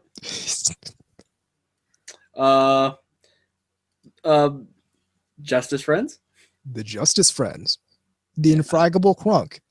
Just- We're the club who loves the Infraggable Crunk, and they're the club who loves fucking Banjo-Kazooie, and somehow we're fighting now. And realistically, it was just the video game club because their leader was very paranoid. Is it the Justice Democrats, which is this thing I heard about? Who cares? I mean, really. It's dumb. It's really dumb, and like that was an entire era of turmoil and strife that only ended when by an executive order from the student programs director. That reminds me. This is the level this is the level that they elevated it to. And realistically, this is the level that the leadership of the video game club at the time elevated it to. I want to see. I ought to tell this entire story in like a 30 segment at some point because this is a wild story. Oh, can I point out that Dexter's Lab actually got me in trouble in not grade school, junior high. I know what you're thinking. How did a show like that get you in trouble? Let me explain. I know this is a tangent, but it needs to be said because it's weird, and personally, I find it funny in retrospect. We've so far been on 13 minutes of tangents, so let's go. Okay. I was doodling instead of doing my homework because why? I'll do it at home. That's why it's called homework. So I'm bored, and I'm doodling, and I drew Dexter smoking a crack pipe. Because it's not a hard thing to draw. Because his design is not hard to draw. And I got in so much fucking trouble because like a hall monitor came in and he saw what I drew and took it from me. And it just like went on a fucking, like, you would have thought like I was dealing stuff to his kid or something because like he went into fucking psycho mode. Yeah, exactly. It was just a fucking joke, man. I even had the little thought bubble coming out of his mouth saying genetically engineered. 100% genetically engineered. And I wrote something about, like, in another thought bubble, gotta kill Dee Dee. If she pushes that button one more time, you have to send Action Hank on her ass. Action Hank! No, they played my favorite episode the other day on Boomerang. Last but not Beast. Yeah, the one where he goes to Japan and all the kids have giant robots. Oh yeah, I do remember that. And then he has his the combining robot. Mm-hmm. Again, my favorite will always be the one with the bee. Oh yes. And then at the end, it looks like they've gotten rid of it. They're all just sitting outside. Yeah. And on the fucking furniture outside of the building. That's great. But no, I did. Now, some people are saying, well, yeah, you should have gotten in trouble for that. Why? Why? I mean, okay, if you'd have took it from me and then gave me a scolding, okay. But, or just like a stern, come on, But really. I mean, it was a joke. It's fucking Dexter. Sorry. Drawing Girl says, I like the one where the little kid was narrating and Manduk's head grows really big. Yeah. Oh yeah, that was what I think the kid won some sort of contest where he got to write an episode of Dexter's Lab. Oh, yep. I do remember that. You are stupid. You are stupid. Stupid. Don't forget, you are Manduk stupid. Computerist. He created his own character as like a computer with legs. Mm-hmm. That being said, I will say his lab was cooler. What, Manduk's lab? Yes. I don't know, man. I like Dexter's Lab because basically like Dexter's Lab just had whatever he needed for the episode. I like the one episode where he gets flung into the old side of the lab. Oh yeah, it's like the apocalypse happens. I just like the little thing, you know, that it's like the musical thing, and he just ends up fucking bashing it in. I like we should probably talk more about anime. Let's talk about the topic instead of Dexter's Lab again.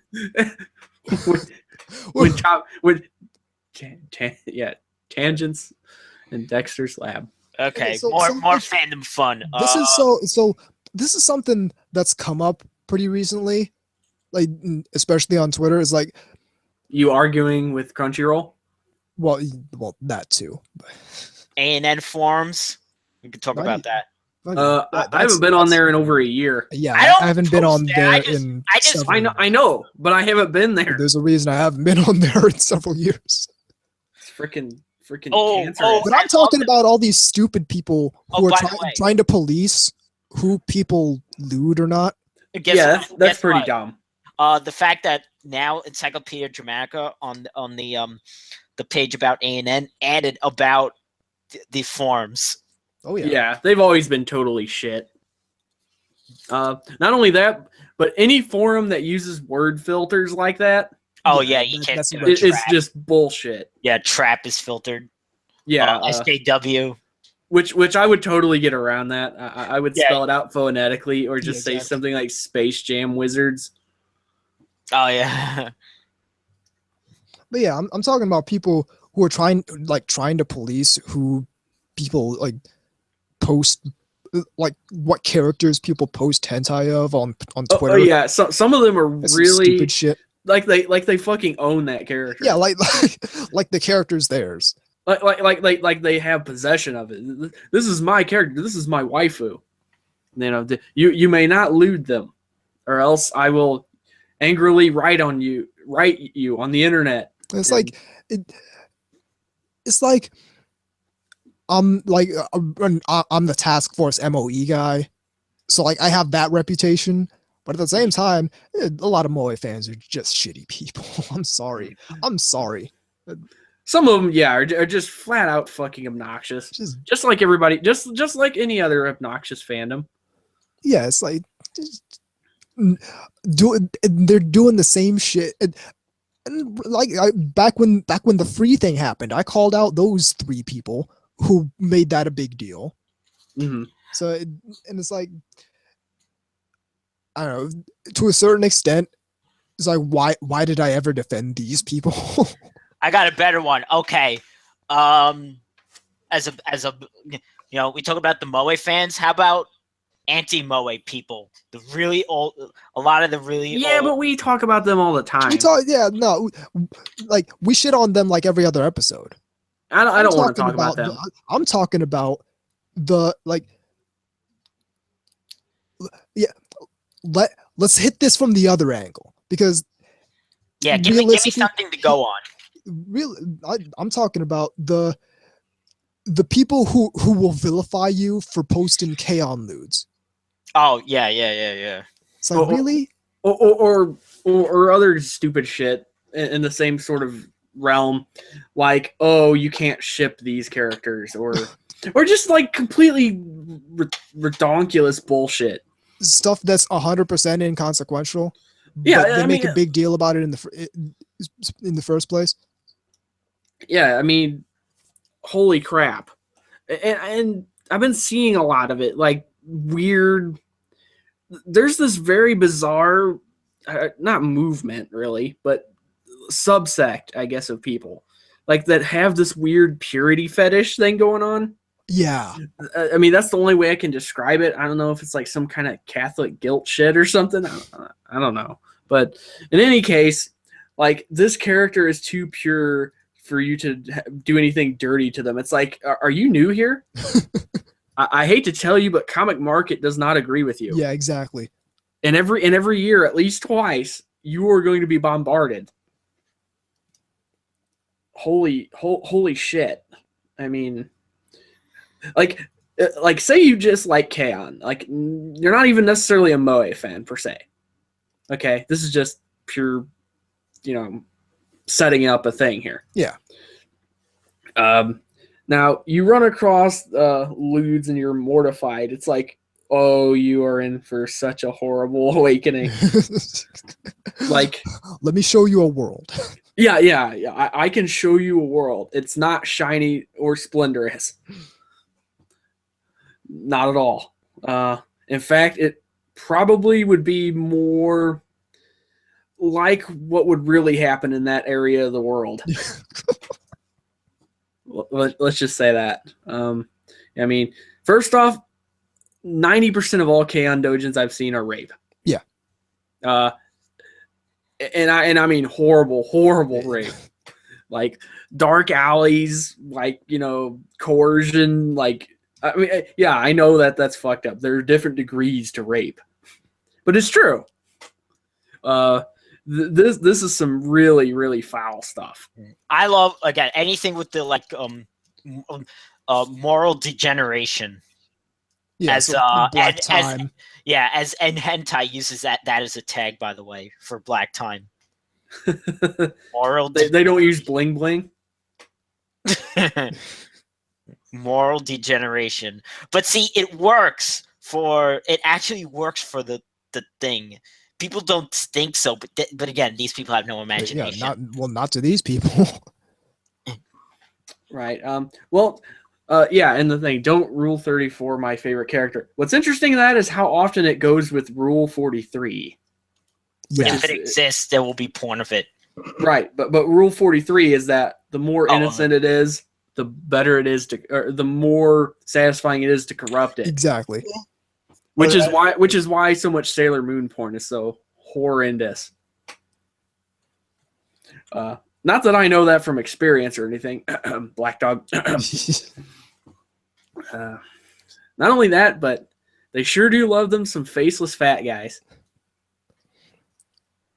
But it's like, like with this season in particular, all these people whining about Kana from Maid Dragon. Mm-hmm. Yeah. Number one, have you seen those thighs? Those thighs lewd themselves. I'm sorry. Those are made for the suck. You heard. That's number one. Number two, and these are people who would tell anti-moe people, "Oh, why don't you just not watch it?" These are the same people who would tell them to just not watch what they don't like, but then go on to try and police how other people consume and how other people enjoy their media and their characters. Indeed. Like they have some kind of stake in it. Like there's something in it for them. Or even some, and again, and there's this weird like ownership kind of thing, which I don't know. I can't. It reminds me very much of the same way a lot of these people are obsessed with idols. In Japan, idol culture, and it really does. It reminds me of that. Except not only do you not own these, things, they're not real to begin with. They're not even real to own to begin with, and if they were, that would still be creepy as fuck. I want to introduce a movie to you. It's called Perfect Blue. Huh. Yeah. See the consequences. I think these people missed that one. Whew. I haven't seen it in a while, but I remember it pretty well. But then again, Satoshi Kon actually always did come across as kind of a self-loathing individual. I don't know. His portrayal of fans of this stuff always just kind of screamed that. Anyway, more obnoxious fans. Another type of fan that is, and realistically, this is more getting back into sort of the stuff we usually talk about, but to an extent not. So there's been this clamor that we need more voices in the anime community. Yeah. Which I can't see as genuine, because back when I was doing Task Force MOE, people argued with me. People argued with the Moe Coalition. Like, people had a legitimate, like, you remember the Moe Coalition? Like, I do indeed, because I people remember had a genuine problem with it, and I was like, well, the funny thing is how like completely spazzed out they got about it. Like, these are people that you could tell were getting mad at their computer. Like, it was weird, and I mean, very, very strange. This came off as unfounded and like completely out of left field for me, because I was the person who was posting most of the content for this website, so it kind of came off as weird to me that we had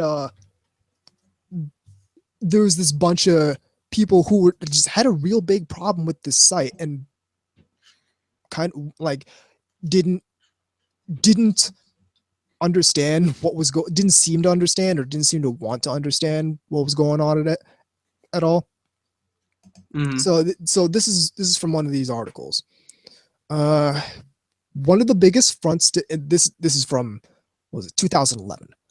One of the biggest fronts to kick up this past year was the rise of the Warrior Moe fans. It was less a charge up in defense and more a huddling together, afraid of critical thinking and throwing their hands up in delight at Infinite Stratos. Okay, stop right there. Time Enforcer Anubis, the main content creator for the Moe Coalition. Do I even like Infinite Stratos? No. I've been very vocal about the. I'm not even gonna comment on the person who wrote this shit, because it doesn't matter. Okay. But they even set up a group called the Moe Coalition.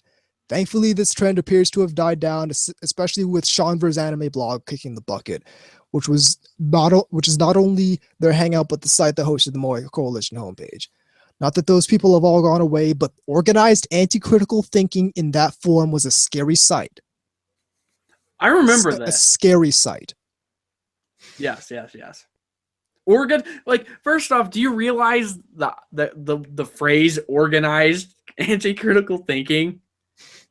Just sounds, you make it sound like the KKK or something. Yeah, exactly. Holy shit, dude.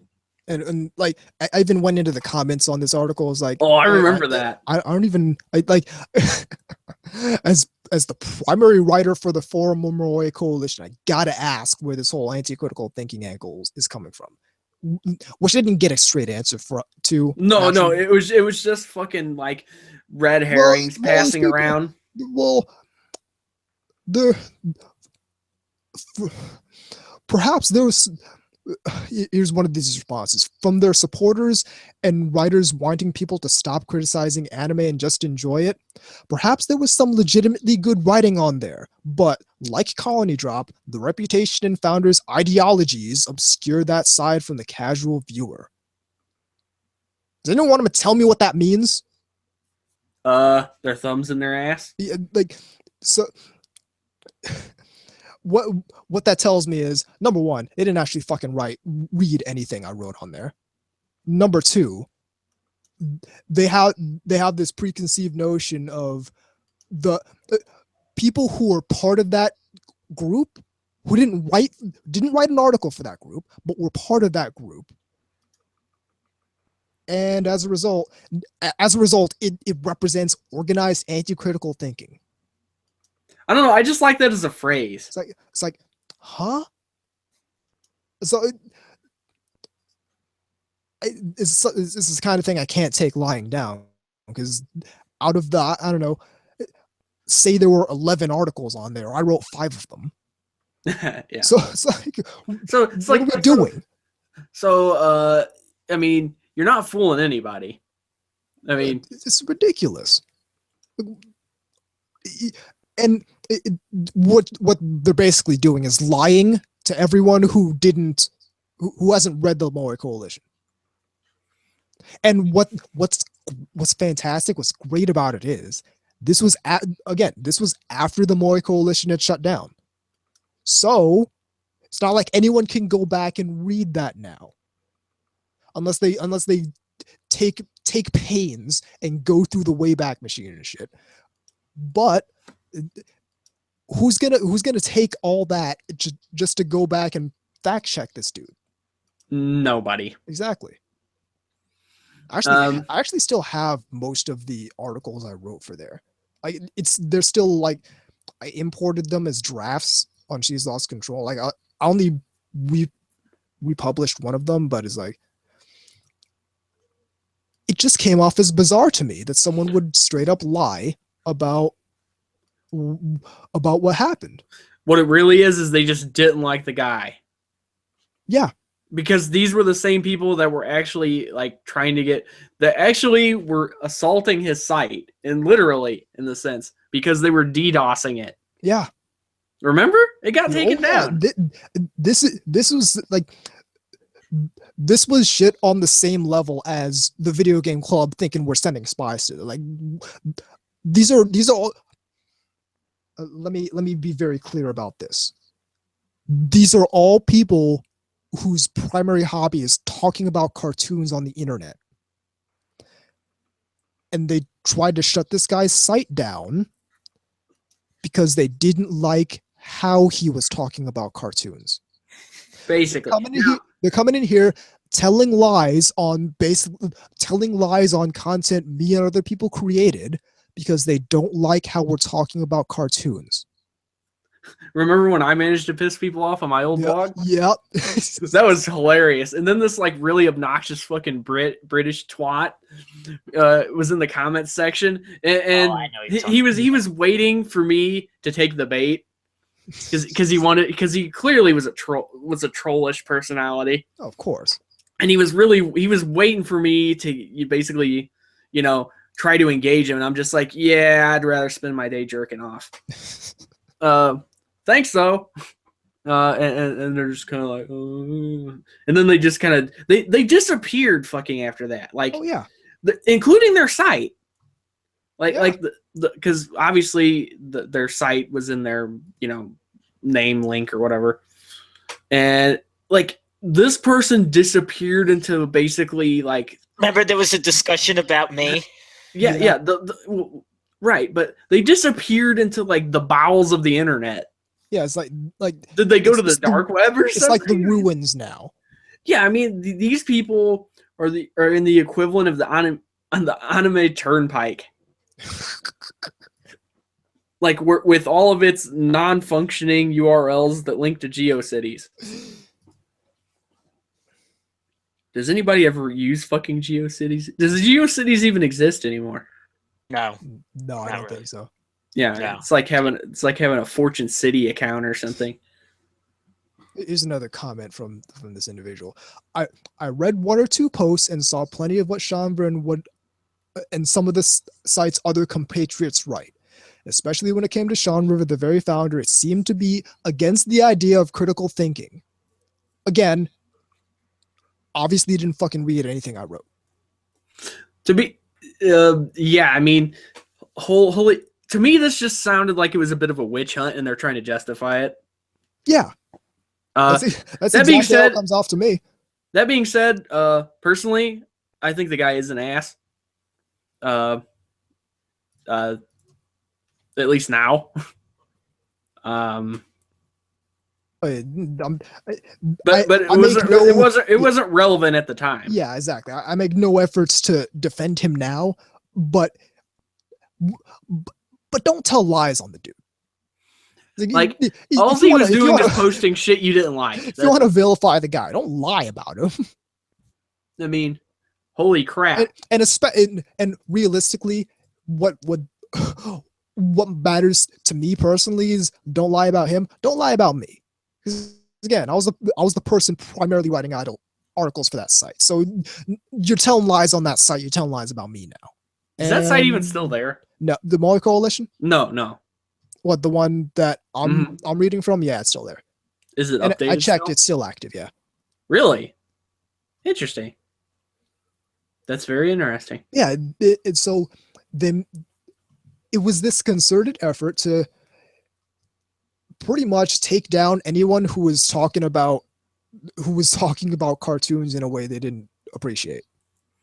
Right. And again, to me, it just really did seem like justification for basically bullying him off of the interwebs. Oh, absolutely. Which I just, what can I say? I thought that was really scummy. And quite honestly, I thought they were not only wrong, but really fucking stretching. Yeah. And again, this is just one of many stupid fucking things that you see that quote unquote fans do. Now, I mean, again, you can't blame everybody for stupid shit like this. No, of course not. I mean, personal responsibility is kind of paramount here. But I mean, but you see these little pockets of people that do this kind of dumb shit. It's like I don't understand why you bother to hang around in a hobby like this, where the majority of it is spent bitching at other people. That's my thing. It's two things for me. Number one is the lying. Mm-hmm. Number two is, why are you spending this much time just complaining? It's like, and this gets in. This sort of is also more gets into the whole anti-fem thing now. It's like, it baffles me why they spend so much time complaining. I'd be willing to bet a lot of those people that hang out there would probably actually hang out there now. It wouldn't given the personality. To be honest. Yeah. Just given what I've observed of the personalities that tend to flock to this kind of shit. And realistically, this also plays into the lying angle, because what was that? What was the opening of that one article they had about the My Anime List Nazi article? Talking about how there's a lot of Nazis in the anime fandom now. It's like, no, there never were. There aren't now. Why are we talking about? Why are we talking about this? Yeah, and they have what, Moe avatars. Oh, that's another thing I can't stand. The whole like people complain about what your avatar is on Twitter. As opposed to pictures of as opposed to pictures of fat neckbeards. like that some of the people that are bitching about, you know what that really is? That's just a dislike of anonymity in general. Yeah, was it your own face? Yeah, you know why? Because most of us are smart enough to realize that you'll fucking go to our employers because we know what kind of game you're actually playing. Which again is stupid. We're all here talking about cartoons. Yeah, I mean the whole thing's stupid, but that's what they do because you've seen them do it. Not necessarily about anime, but you've seen them do it about other things, like video games. Yeah. Remember the one guy who got canned from his job, and it was like, "Fuck you, people! My stereo system costs more than you make in a year." I don't remember who that was, but it was really funny. But you know what I'm talking about? Yeah. That guy. And this happened a little 2 years ago or whatever. There was a lot of that. A lot of people did to get canned, unfortunately, because they were getting spammed by all these like concerned citizens, for lack of a better phrase, that that concerned citizen. Oh, this person has me on another topic, but go ahead. This person is a chauvinist, or hates women or bullies women or I don't know, hates I don't know, anti-Semitic, or they're racist or a Nazi or whatever they can do that'll stick. Like what they're doing with PewDiePie right now. Yeah. I think they fucked up doing that though. Yeah. Same thing with JonTron. We'll see if we could try to take down the largest YouTube channel, subscribe channel. It's gonna be funny because look, how many does he have? Like 53 million or some shit? Some absurd number. Insane number. Like, okay, now probably gonna lose a few just because people are idiots. But the point is, that's a huge fucking viewer base. Yeah. I mean, that's insane. You are potentially turning all of that against you. Think about that for a minute. Yeah, exactly. I mean, wow. Not very bright. The concerned citizens thing reminded me of whenever concerned white people I love that. how hard it is for people of color in geek culture, and I'm like, okay, I guess I had it really hard, even though I did like that's concerned white people. That's Japan, telling Japan what to do. I'm not even talking about that. I'm talking about white people who constantly crow and shriek and whine about how hard it is for people of color in geek culture. Despite the fact that they're white? Number one, what do you know about that? Number two, I'm fine, thank you. Like what are we doing? How and this is hilarious to me. Are we ever gonna call these people like are like anime progressives ever gonna call these people out? Being like, well, anime progressives. Yeah, exactly. Well, it's like, hang on. Like, where are we going with allowing people to take over that narrative? Even though it's completely untrue. And so if I chime in about that, they're gonna either I'm some sort of outlier, or I'm lying, or it's some kind of thing where, because I don't hold the opinions that they hold about black people, somehow I'm completely invalidated. Well, it's like when I started doing the camera thing on YouTube and people were surprised that I was not white. Yeah. Because they've heard the opinions I've hold, and they only think that evil white people hold those kinds of opinions. I can think of some very, very prominent people in high places who did that. Yeah, it's crazy. This is bizarre to me. Like, yeah, it is very, very strange. Weird outer space shit to me. Because it's like, this is... It was my impression that this is where anyone who feels marginalized at any point in time by society flocks to get some solidarity and some get some friendship out of people who won't vilify them immediately. But now we're trying to talk about how hard it is for people of color, and realistically, what they're really talking about. You know, Schrodinger's white people. Realistically, what they're really talking about is it's hard in geek culture for women, people of color,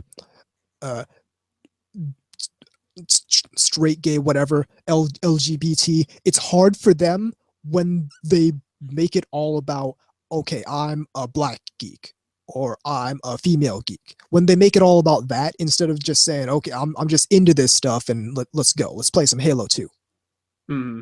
Like, realistically, that's when it gets difficult for people, because now what you're trying to do is, I'm gonna try and make this all about myself and my identity. And when you come in there and it's like, and they're nobody's making it about themselves and their identity, but you want to do that, that's when you're going to start getting some pushback. Well, And yeah. realistically speaking, these people came here to get away from everyone. So if you're gonna start trying to make it about you and not make any effort to understand that, like, that subsection, that subculture, if you're not gonna make any effort to understand that, yeah, they're gonna be somewhat hostile to you trying to come into their space and run shit. Well, yeah, I mean, and the proof of this is the fact that anybody who falls into the category, as you were saying, that isn't some completely like identitarian whack job, never complains about this shit. You'll notice that. Everyone's out there just trying to live their lives. They're just doing their thing. It's only when somebody puts like some sort of fucking arbitrary identity element ahead of everything that they make a big fucking deal out of it. It's like this whole, and like this was back when Gamergate hit. And I wrote that entire long article responding to that other entire long article, and it's like this whole race in geek culture, in sex in geek culture sort of thing manufactured, is completely alien to me, because it's like I've been gaming since I was 5, and it's like my Halo 2 rival was a girl, my Halo 3, Halo Reach rivals Asian, and none of that ever comes up. All that's coming up is the scoreboard. Like what are we do? And realistically, I know what it is. These are people who don't have anything to contribute realistically, so they try to make it about something that nobody can take away from them. Like, so in gaming, the only thing that matters is the scoreboard. And if you suck, then you can either do something to make yourself get better, get good, or you can change around the rules, flip the script, and try to make it about something that nobody can take away from you. Because someone can take my score away from me. They're not gonna, because I'm really good at Halo, but someone can try to do that. What they can't take away from me is the skin color I was born with, or what have you. So they try to change. And so in anime, it becomes, well, I'm new to anime. I don't really have a well thought out perspective. I don't really have any sort of clout in this community, but I really want to. So instead of building that, instead of gaining knowledge about this media, and you will notice that invariably these people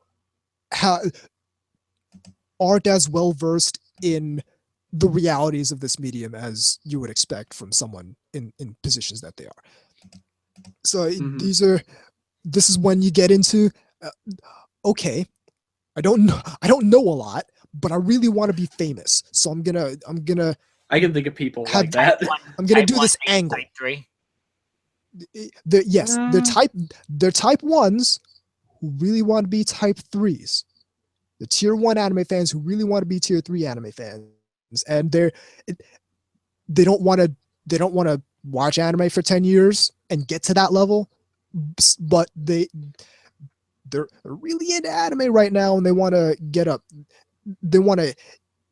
get known. So they're gonna try and tie their fandom in with whatever they are that people can't take away from them.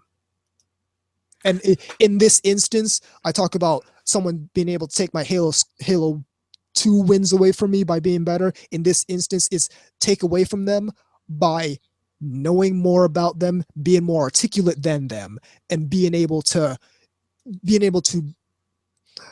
argue in a way that makes them question themselves. Did you see these jackasses trying to play Doom? Like the new Doom game? I heard about it. I didn't watch it because that would have been painful for me. Oh, I can't. You don't even know, man. Games. You don't even know. Like, you don't even have to know jack about this game to know this person doesn't have fucking 1 bit iota of motor control. Like, and and this isn't me shitting on the dude because I already told him this. The Geeky Panda had started playing Elite Dangerous on YouTube recently. And he came up to me and was like, "Hey, what do you think of my Elite Dangerous gameplay?" I was like, "You're not gonna like what I have to say about it because I can't watch people suck at video games. It's painful. It's like if I try to watch an LP and I see them fucking using save states or something, I'm just like, I'm out of here. Fuck this. Like, I don't want to watch that. That's why I don't freaking stream video games. I don't want to suck in front of people. Like, the worst thing is if you're really good at something, but then pressure starts kicking but then in. Then as soon as you know someone's watching you, you start fucking up, and you're everything. You're a total rube. It's painful, and then you have to scream and then I swear I'm good. Like, why don't you believe me? Because you just got killed by the first Goomba. It's like Drawing Girl in the IRC. It's this cult of personality. They make a cult of personality even when realistically what matters is the knowledge you're disseminating. What matters is your perspective. But they make it more about, okay, I'm this person and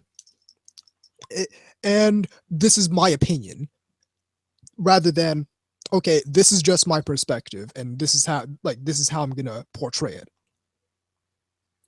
Yes. And then Takeo in the RC follows up. The only people who make it hard to be a female geek are other female geeks. Have you noticed that? I noticed this especially in the cosplay community. This is why I love the Vivian James character. Yeah. Because that is a very, very apt descriptor of women geeks. Yeah. It really is. That's more my experience. The ones that know shit, the ones that, know their stuff, the ones that are good. Exactly. The ones that, can hang and have a bunch of buddies and whatnot. They're far more likely to be like that. Yeah, they don't make a big deal out of identity. They don't make a big deal out of that. They just play video games. And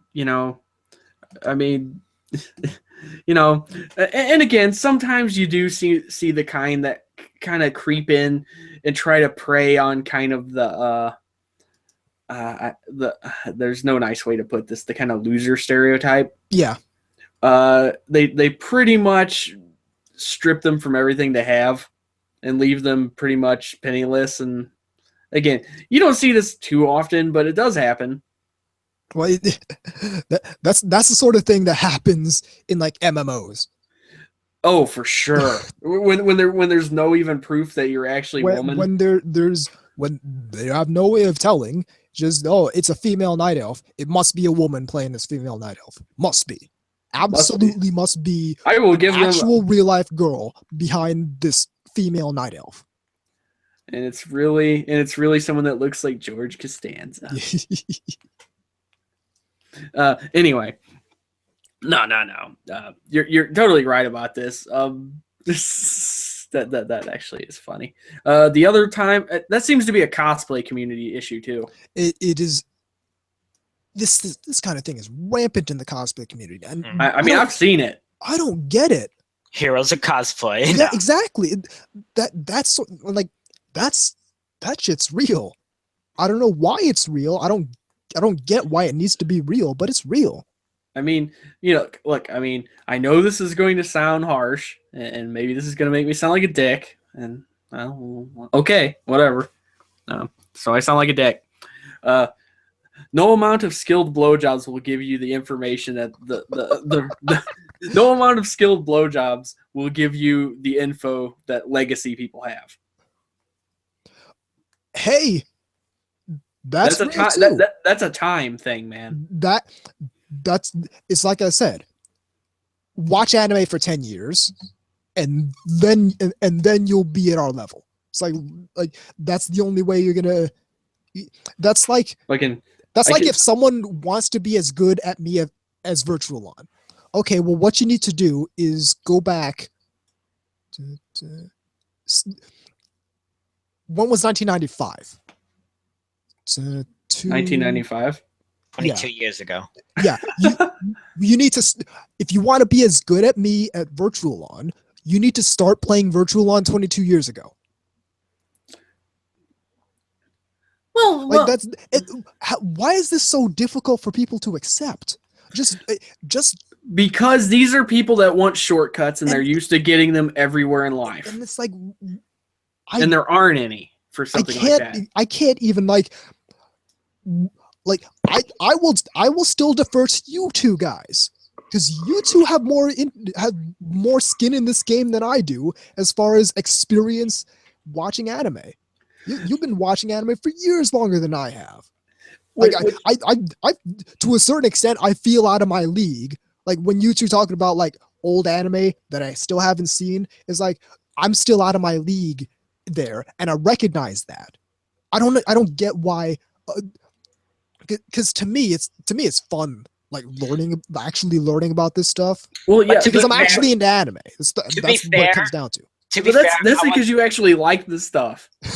To be fair, I was always watching anime, but I wasn't like heavily watching, heavily consuming until the 2000s. Then he became an advanced capitalist. Yes, through DVDs and then online and all that. Because before that, it was slim pickings. But the slim pickings were pretty good, fine for me, even when it was on TV. You know you've been in the game a while if you remember renting it on VHS. Yeah, exactly. Yeah. And you had to choose between subs and dubs when you bought them. And for some reason, some of you might be like, well, I used to have Laserdisc. Well, lucky you. Lucky you. Yeah, exactly. Cool. I used to import them from Japan.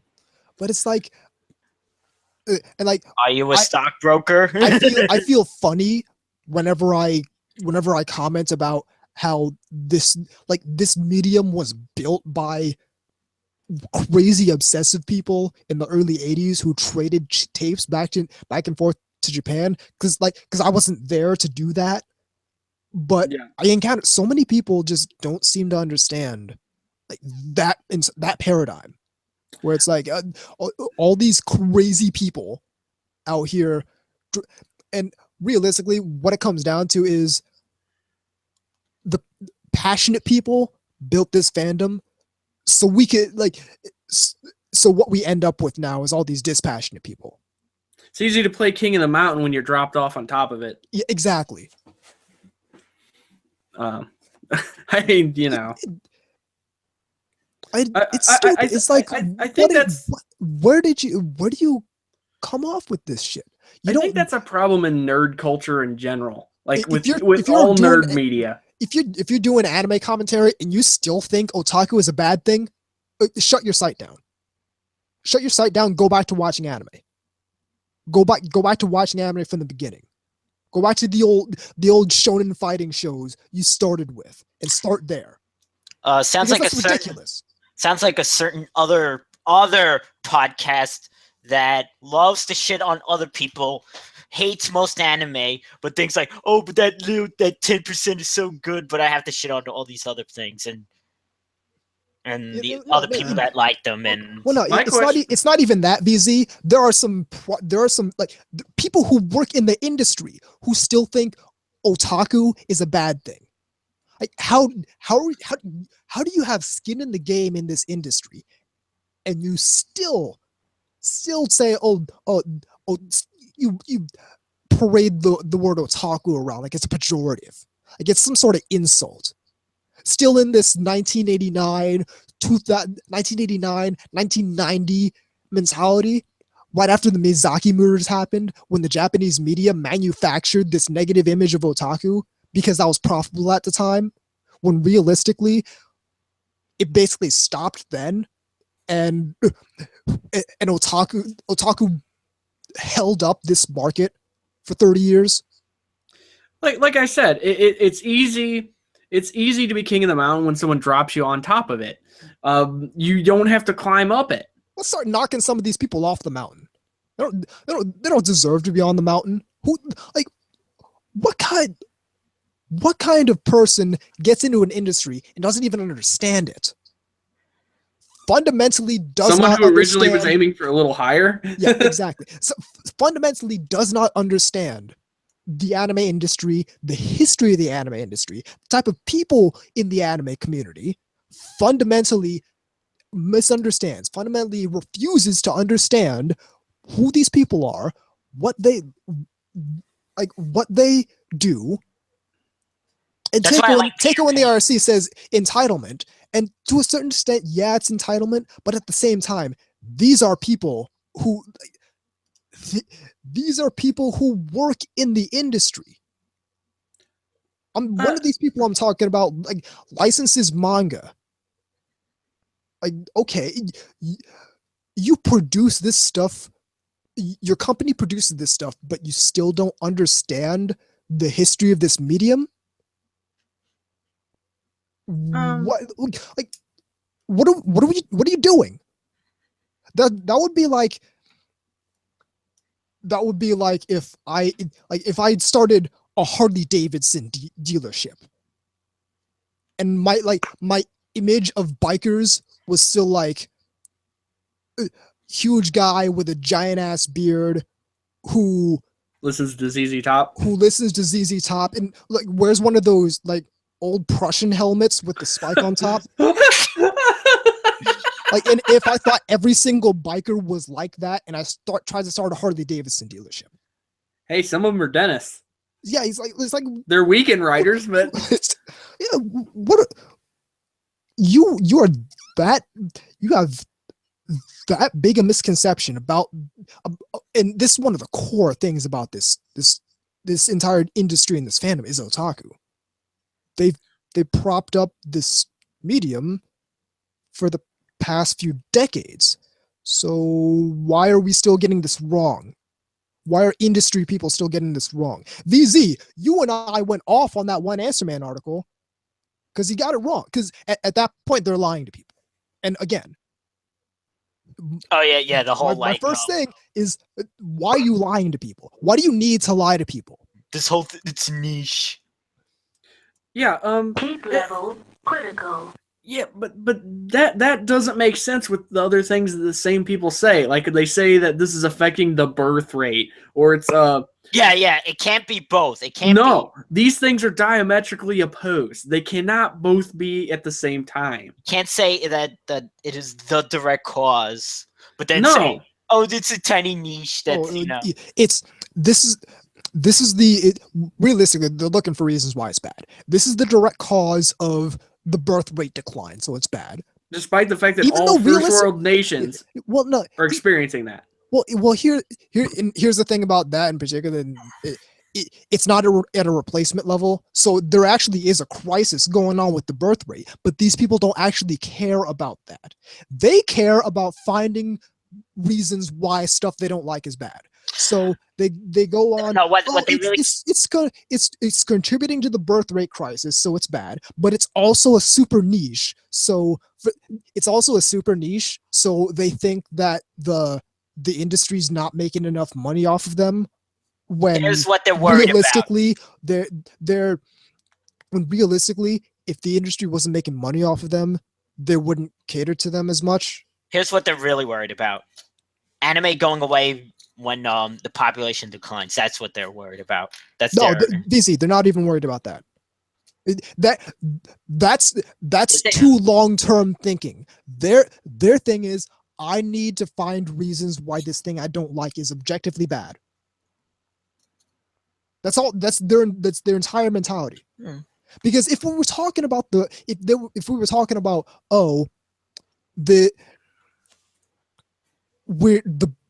Japanese people aren't going to be around in however many years, and realistically, none of these people are going to live that long for it to be a big concern. So that's why I'm saying that can't be. That's not what they're talking about. They're talking about I need some pseudo concrete reasons why this thing I don't like is objectively bad. So I'm gonna latch on to, okay, I've watched some videos on Vice on YouTube about fuck about Vice. how the Japanese. Okay, so Clickbait like bullshit. there's with every single one of these Vice videos, there's 2 points they're making, and they connect them, but realistically, it's a false connection. The first point they're making is the Japanese birth rate is declining, which is true. The second point they're making is there are some people and these are fringe people, by the way, in the fringes of the otaku community who actively disregard women in favor of virtual relationships. Hey, That is also true. What's not true is that these are connected in the way they connect them. So they watched those Vice videos and said, okay, here's a reason why it's bad. It's directly contributing to the birth rate crisis. They need more than one data point, you see. So they look at, this stuff doesn't seem to appeal to a lot of people over here, which again isn't true for the anime community, but they don't pay attention to that, so they're going to take that as true. So they're going to say, and this is something I had real early on in Task Force MOE. Maybe if Japan made more anime, well, no, it's not even more anime. Maybe if Japan rearranged their entire anime industry to cater to Americans, they would make more money. not understanding that the market of people who want the type of anime they want is really fickle. Not understanding that it's going to be expensive to export all that anime at the same time. Not understanding that the Japanese have a right to make entertainment for their own fan base, but they take that, and that's their second data point. So it's not that they don't have any bigger concerns. There's more people in America. There's more anime. And there's more in China and India too. Yeah, so let's all make all our entertainment media for the Chinese because there's more of them. It's stupid. It's a dumb thing, but they're not concerned with. They're concerned with having really easy data points. So they take, okay, it's somehow contributing to the birth rate crisis, but it's also super niche. So that's their 2 data points. They're not concerned that these things are diametrically opposed. They're not, and they really don't have any bigger concerns about the plight of the Japanese people. So they don't care. Well, here's the thing that bothers me, and it's interesting you pointed this out because even you did in the way you phrased it, which is interesting. When you said, "Oh, men aren't interested in dating," but it's the other way around though too. They'll never. You're not going to see it on these Vice videos. Anything talking about what the women are doing in Japan. But they're not interested in dating either. What can you fucking do? You can't make people do it. Realistically, the only way you could really do that is to have some kind of governmental, government, incentive. Yep. They have tried government. It doesn't work. They've tried government incentives. It's not working. We did a whole episode on this back in the day. But my point is, like, the more things change, the more they say the same. My point is, and here's how you know they're not concerned about it. The fact that they throw them under the bus every time they pull something they consider skeevy. Well, I mean that's an entire different point. It's like the Nekopara OVA Kickstarter made over 9 times its $100,000 goal.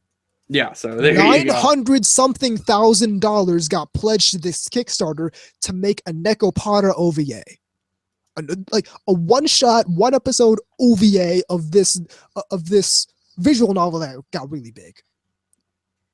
You're not gonna beat the people who spend $150 on anime figures. You're not gonna do that. You're not gonna beat the people who are okay with spending this much money on cute anime girl stuff. So take that off the table. You can shame them all you want. You can talk about, oh well. Fat neckbeard lives in the basement. Yeah, you can talk about the neckbeard thing or the fat thing. Oh, these people are otaku and that's They're bad. addicted to People Cheetos. all you can shame them, you can call them names all you want, but that's not going to help you if your goal is having more stuff you want, and especially not if your goal is having less stuff that you don't want. I bet you're an so atheist brony also. realistically, what they need to do all is those things are start connected. genuinely supporting the stuff that they do like, but they're not going to do that because, well, I could start spending money on the stuff I like, but it's really hard. I'd rather just shame moe fans and call them Nazis. Yeah. It's really hard. Whew. Well, It's ridiculous. I don't understand why none of these people have realized this. They've all yet to realize that you're not gonna beat this market. no. This This anime figure I'm holding in my hand costs $250, and people buy them. full stop. People spend so much money. $250. Toilet Chan cost 100 something. The Toilet $100 Chan, I'm something. telling you, they gotta make a Toilet Chan anime. It's perfect. Up there, that's $100 something. That's about $50. I'm not gonna say how much money I dropped on this Esdeath Dakimakura, Yes. but let's just say it's more than anybody would ever pay for a pillowcase. Yeah, exactly. Just looking at this stuff, $150. That one's about $60. The answer I showed you before. And she's a $150. tiny one. $90 something. She's a Drawing tiny Girl one. spent over $300 importing Clannad on Blu-ray. So you're not going to beat this market. I don't know why people have failed. 100% failed to understand that 'Cause you're it's not going to beat this morally- market that spends Morally incorrupt. way too much Well, money tell it to on all this cute pornography. anime girl, on all this cute anime girl stuff. So this Cecilia Alcott, like, I don't even like the anime that this character's from, but I still bought the $250 anime figure. So what are we doing? Are we gonna? And it's a fundamental failure to understand the realities of this market. And this is weird. How economics work. Yeah, this is weird because these are people who again had so much hand wringing about how so much anime is created by committee and It's like a car. there's There's no like room for all the it's not even that point, VZ. That's an entire different point. But they're talking about how how most anime is made to promote a manga or a light novel or a video game and stuff like that, and they constantly hand wring about that. And I'm like, And where they the don't fuck have realize you that been? they don't realize that that's how you beat this market. That's how you make your stuff more prominent, is by feeding money into the stuff you want to see more of. So Infinite Stratos came out, and a whole bunch of people pre-ordered the Infinite Stratos figures, so they made another season. Big surprise. Who could have ever foreseen Second this? season didn't do so well, so they stopped. So they didn't make any more figures. Well, that's just the Japanese realistically- model. Realistically, VZ, they still made those $250 quarter scale freeing figures Oh of yeah. Infinite Stratos too, but they haven't made more Infinite Stratos. Hey, they're on like season 5 of High School DxD now. Like this is the I'm not 4th or complaining. 5th series of High School DxD. Maybe the show sells a lot. We just got done with Brave Witches. I did. Oh, the indeed. Strike Witches, the Strike Which, by the Witches way, they're franchise. fixing. They're really revamping like the visuals. Yeah, they're doing Blu-ray. they're doing the Blu-ray treatment, but it's like, okay, That's good. This franchise has been around since what, 2008? Mhm. Still making more of it. Code Geass is coming back out. Code Geass is coming back. So Although to be fair, I think that one's just a popularity. I think realistically, I think the Code Geass thing was more okay. This It's is a still really really good popular. show. It's still really big, and it's the 10th anniversary. So let's do something Code Geass. it's Sunrise. Yeah, but it's like Isn't that really all you need to know? what are we doing? Are we gonna actually start supporting this stuff so we can make some kind of progress towards getting more anime like Kids on the Slope? You don't want to know how many Cowboy Bebop, Figmas I have. ridiculous. It's like, or are we gonna continue shaming people for spending their disposable It's income on scary. stuff? It's scary how many fucking Figmas I have. And I ain't stopping because I'm doing the Love Live Hey. Sunshine. I ain't I'm so into this anime figure game that I'm selling them now. That's how big this is to me. But it's like, if these people would spend an eighth of the energy they spend shaming all these people You don't spending even this have money on to these always anime spend figures. money. You can make stuff too, like me also. Well, Look at right.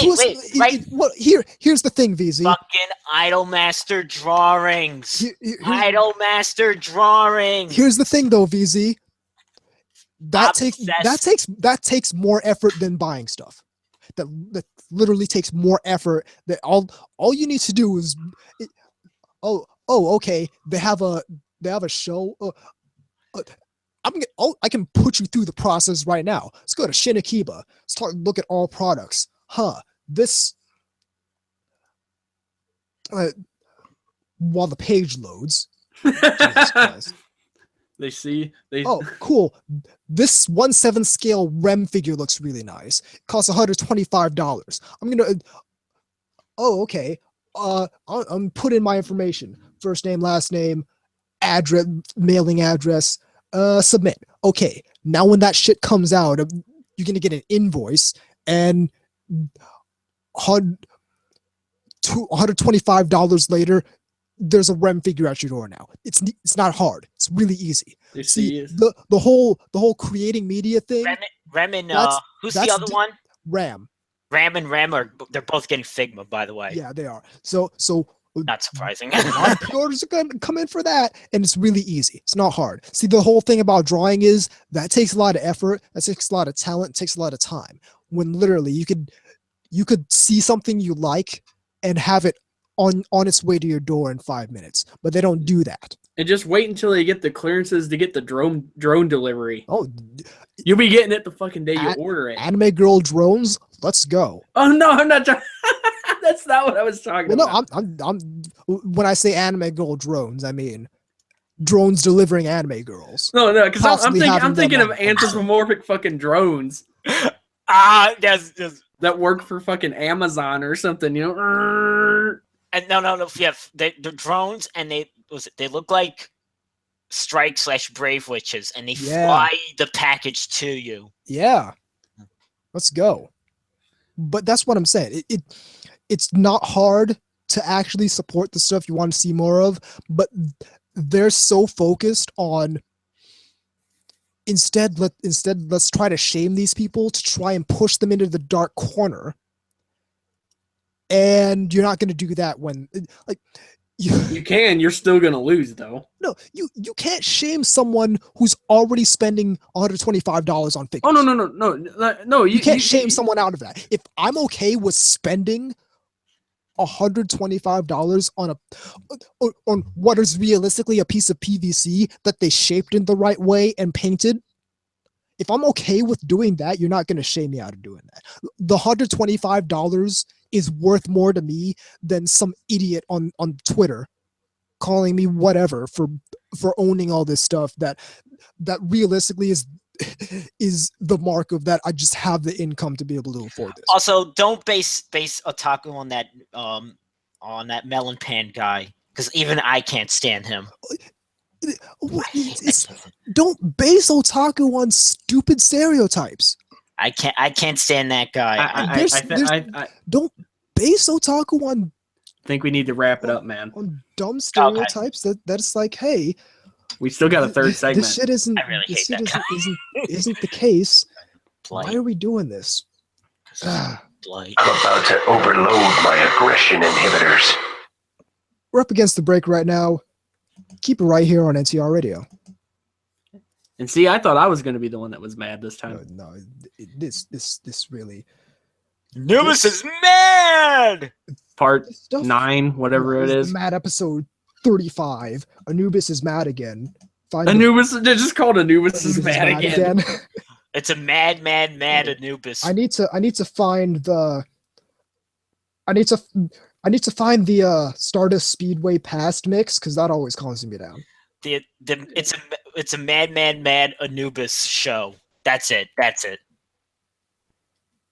Is you is know what what upsets me. Please tell me you know what I'm. Yes. The Mad Anubis beyond the Thunderdome. here we go. Yeah, bang.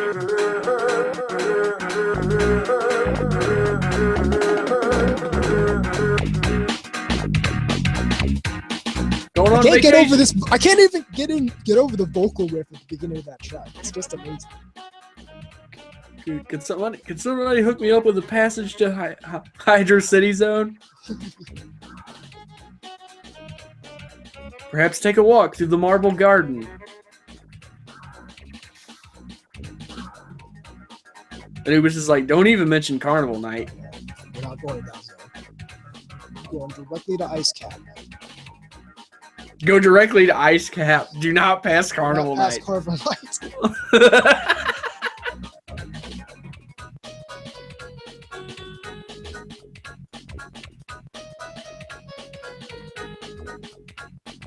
God damn it, Tails.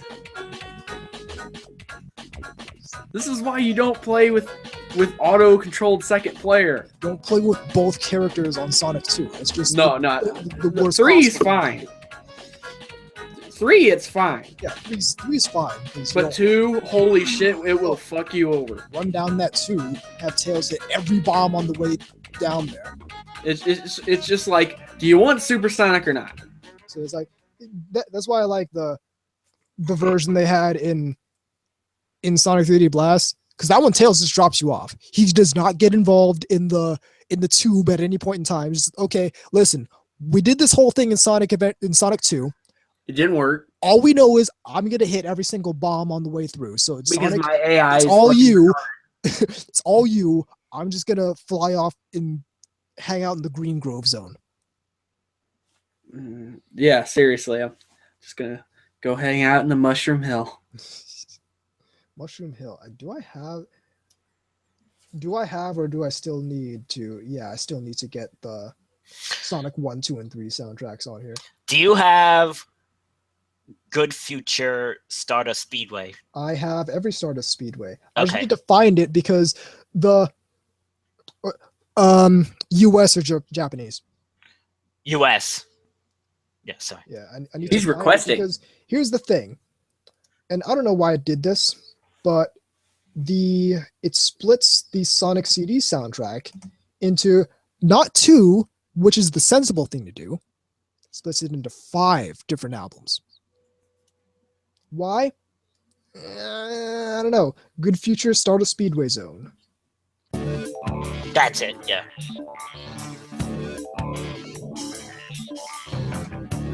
We totally need to get Love is a Battlefield on here.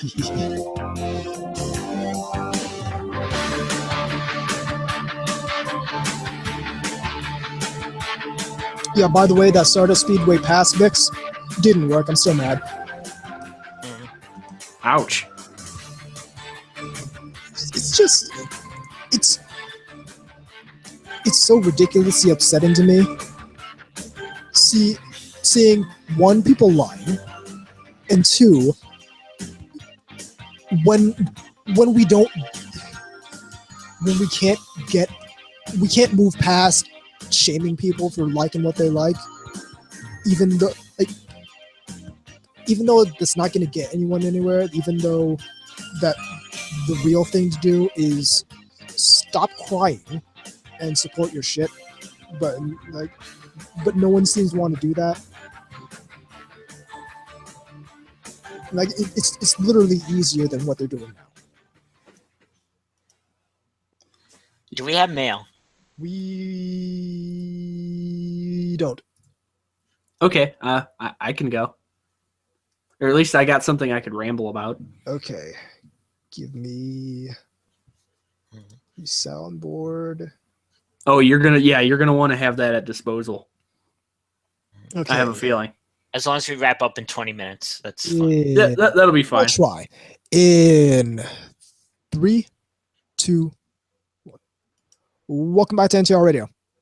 We do not have mail this time, so we're gonna get into some of my bullshit.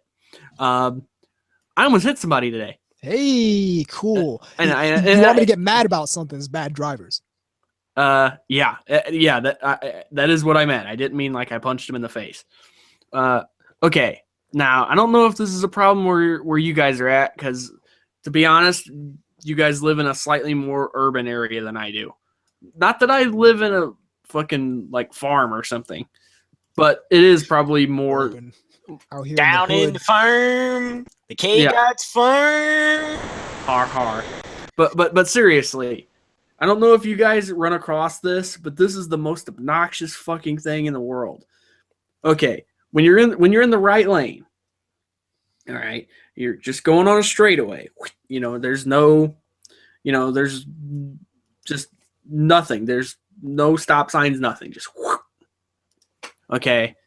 When some asshole comes up from out of a like a driveway or something, and they put their front end out into the fucking street. Yeah, they stick their nose out to where you have to fucking get in the other lane to avoid fucking T-boning them. This happened today, and it's always some old motherfucker too. Always, because it's like they can't see the end of their car or something. Or I don't know what it is, but this is happening way too common. It happened today when I was heading to the fucking convenient mart. I was just like, hey, get the fuck out of the road. I'm going 50 miles an hour. You know what I mean? Yeah, exactly. And that is the speed limit around where I'm at. So I was going the speed limit. I wasn't even in the fast lane. And here's this asshole.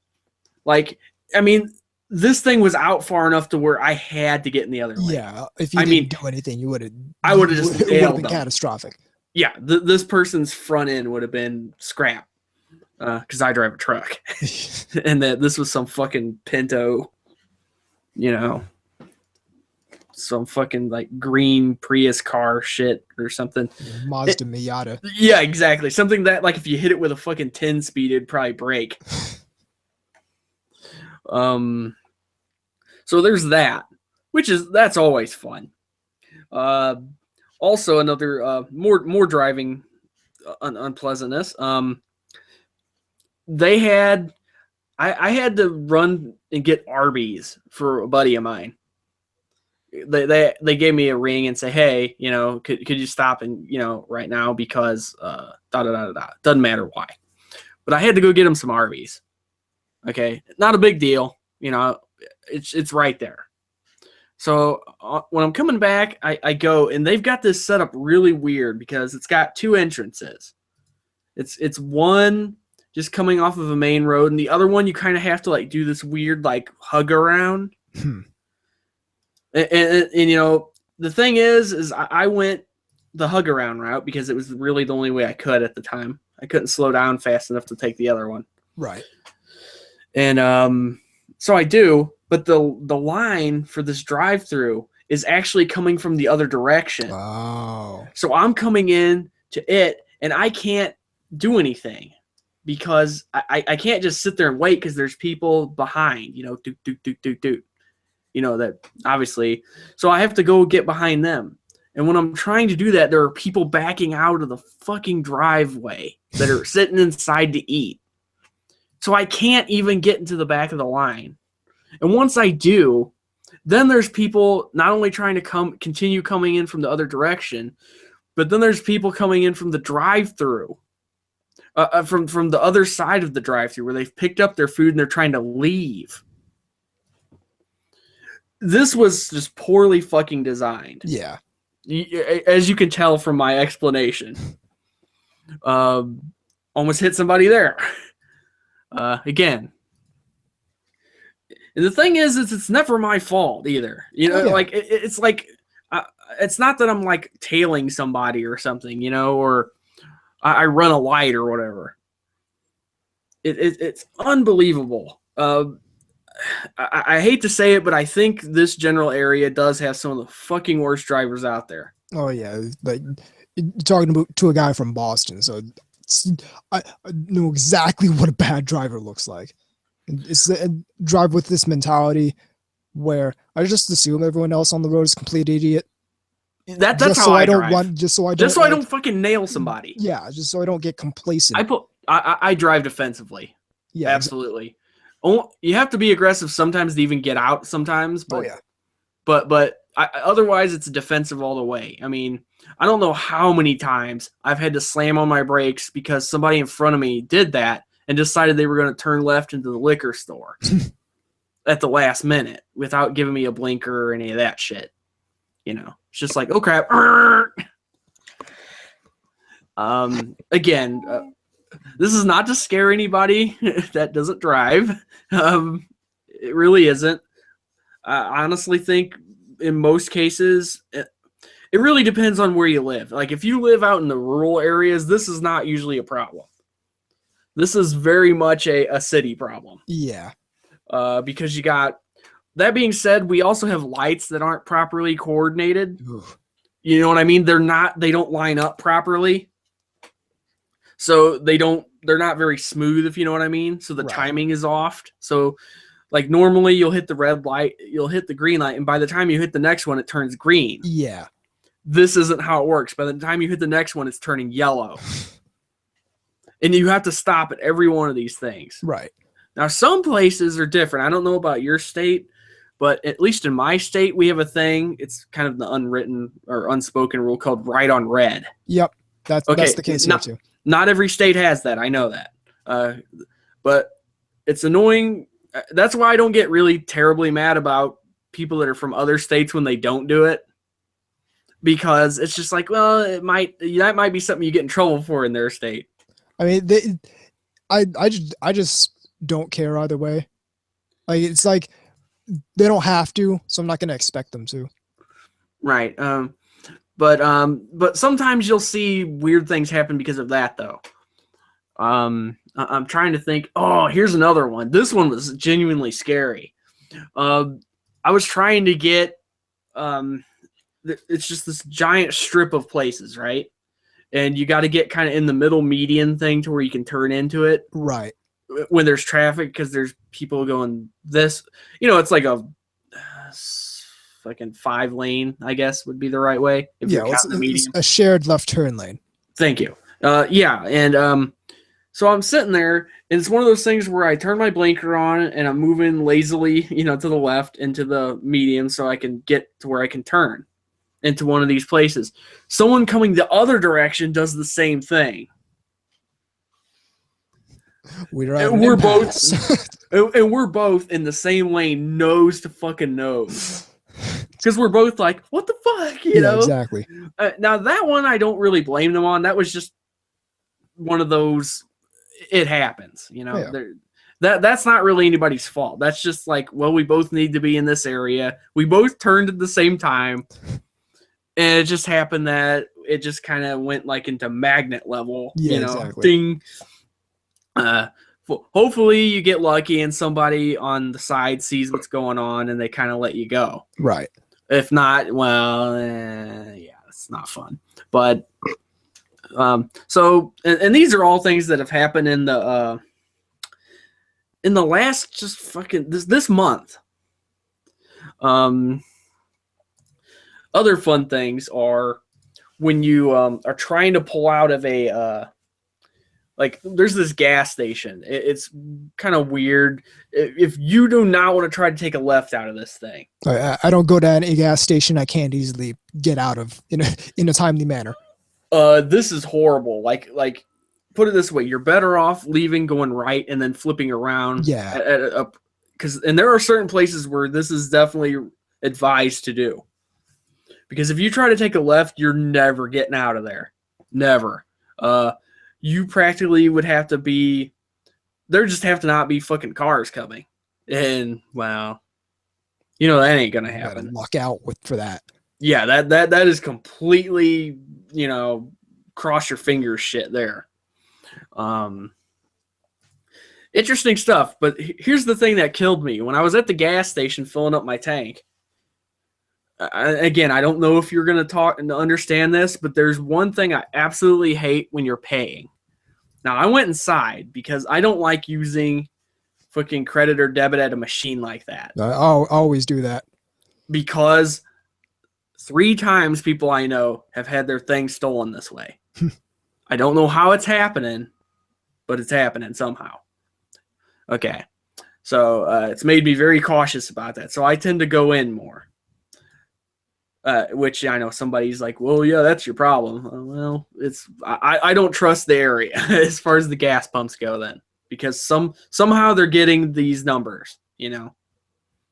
Because it's been compromised with at least 3 family members.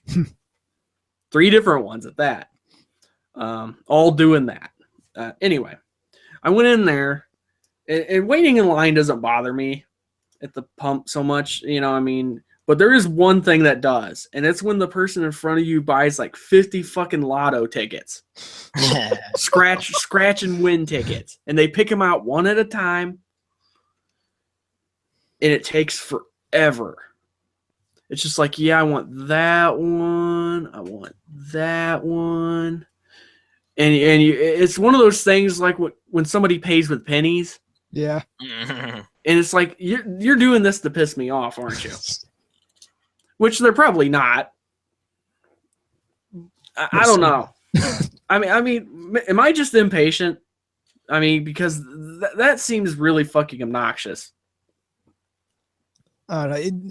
It to an extent, I feel like it's the sort of thing where if There's like a giant line, like, people are waiting. if I'm in the grocery store and I'm trying to buy my weekly 2 liters of lemonade, and there's someone with like a full, like a straight up full, or well, no, it's the other way around. It's usually there will be like someone with a full cart, and I'll have like 3 things of lemonade, and they'll just let me go first because it's just faster that way. Nobody Like, around here will do They don't that. mind waiting 18 seconds for me to buy my lemonade. It's that kind of thing.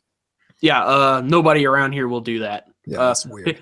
People around here, like, if they have, well, first off, if you only have like one thing, you're gonna go through the fast line anyway. But even there, if someone has like 12 things, and Yeah, then someone has one thing, is Nah, but that's not how people act around here. Around here, if you have like if none of those lanes are open, you got to take the slow lane. You know, and you don't have a whole lot. If somebody has fucking like 2 carts full of stuff, they won't let you in front of them. No way. Not around here. That kind of stuff. Wow. But yeah, but I'm talking about the gas station specifically. You know, I just want to pay for my shit and go. You know what I mean? right. So it does get irritating. Or even worse when they're chatting. You know, and a line starts to form. I mean, like a line. Right. Like there's like 5 people and they're sitting there still like, That's another thing. Get your shit together when you pay for stuff.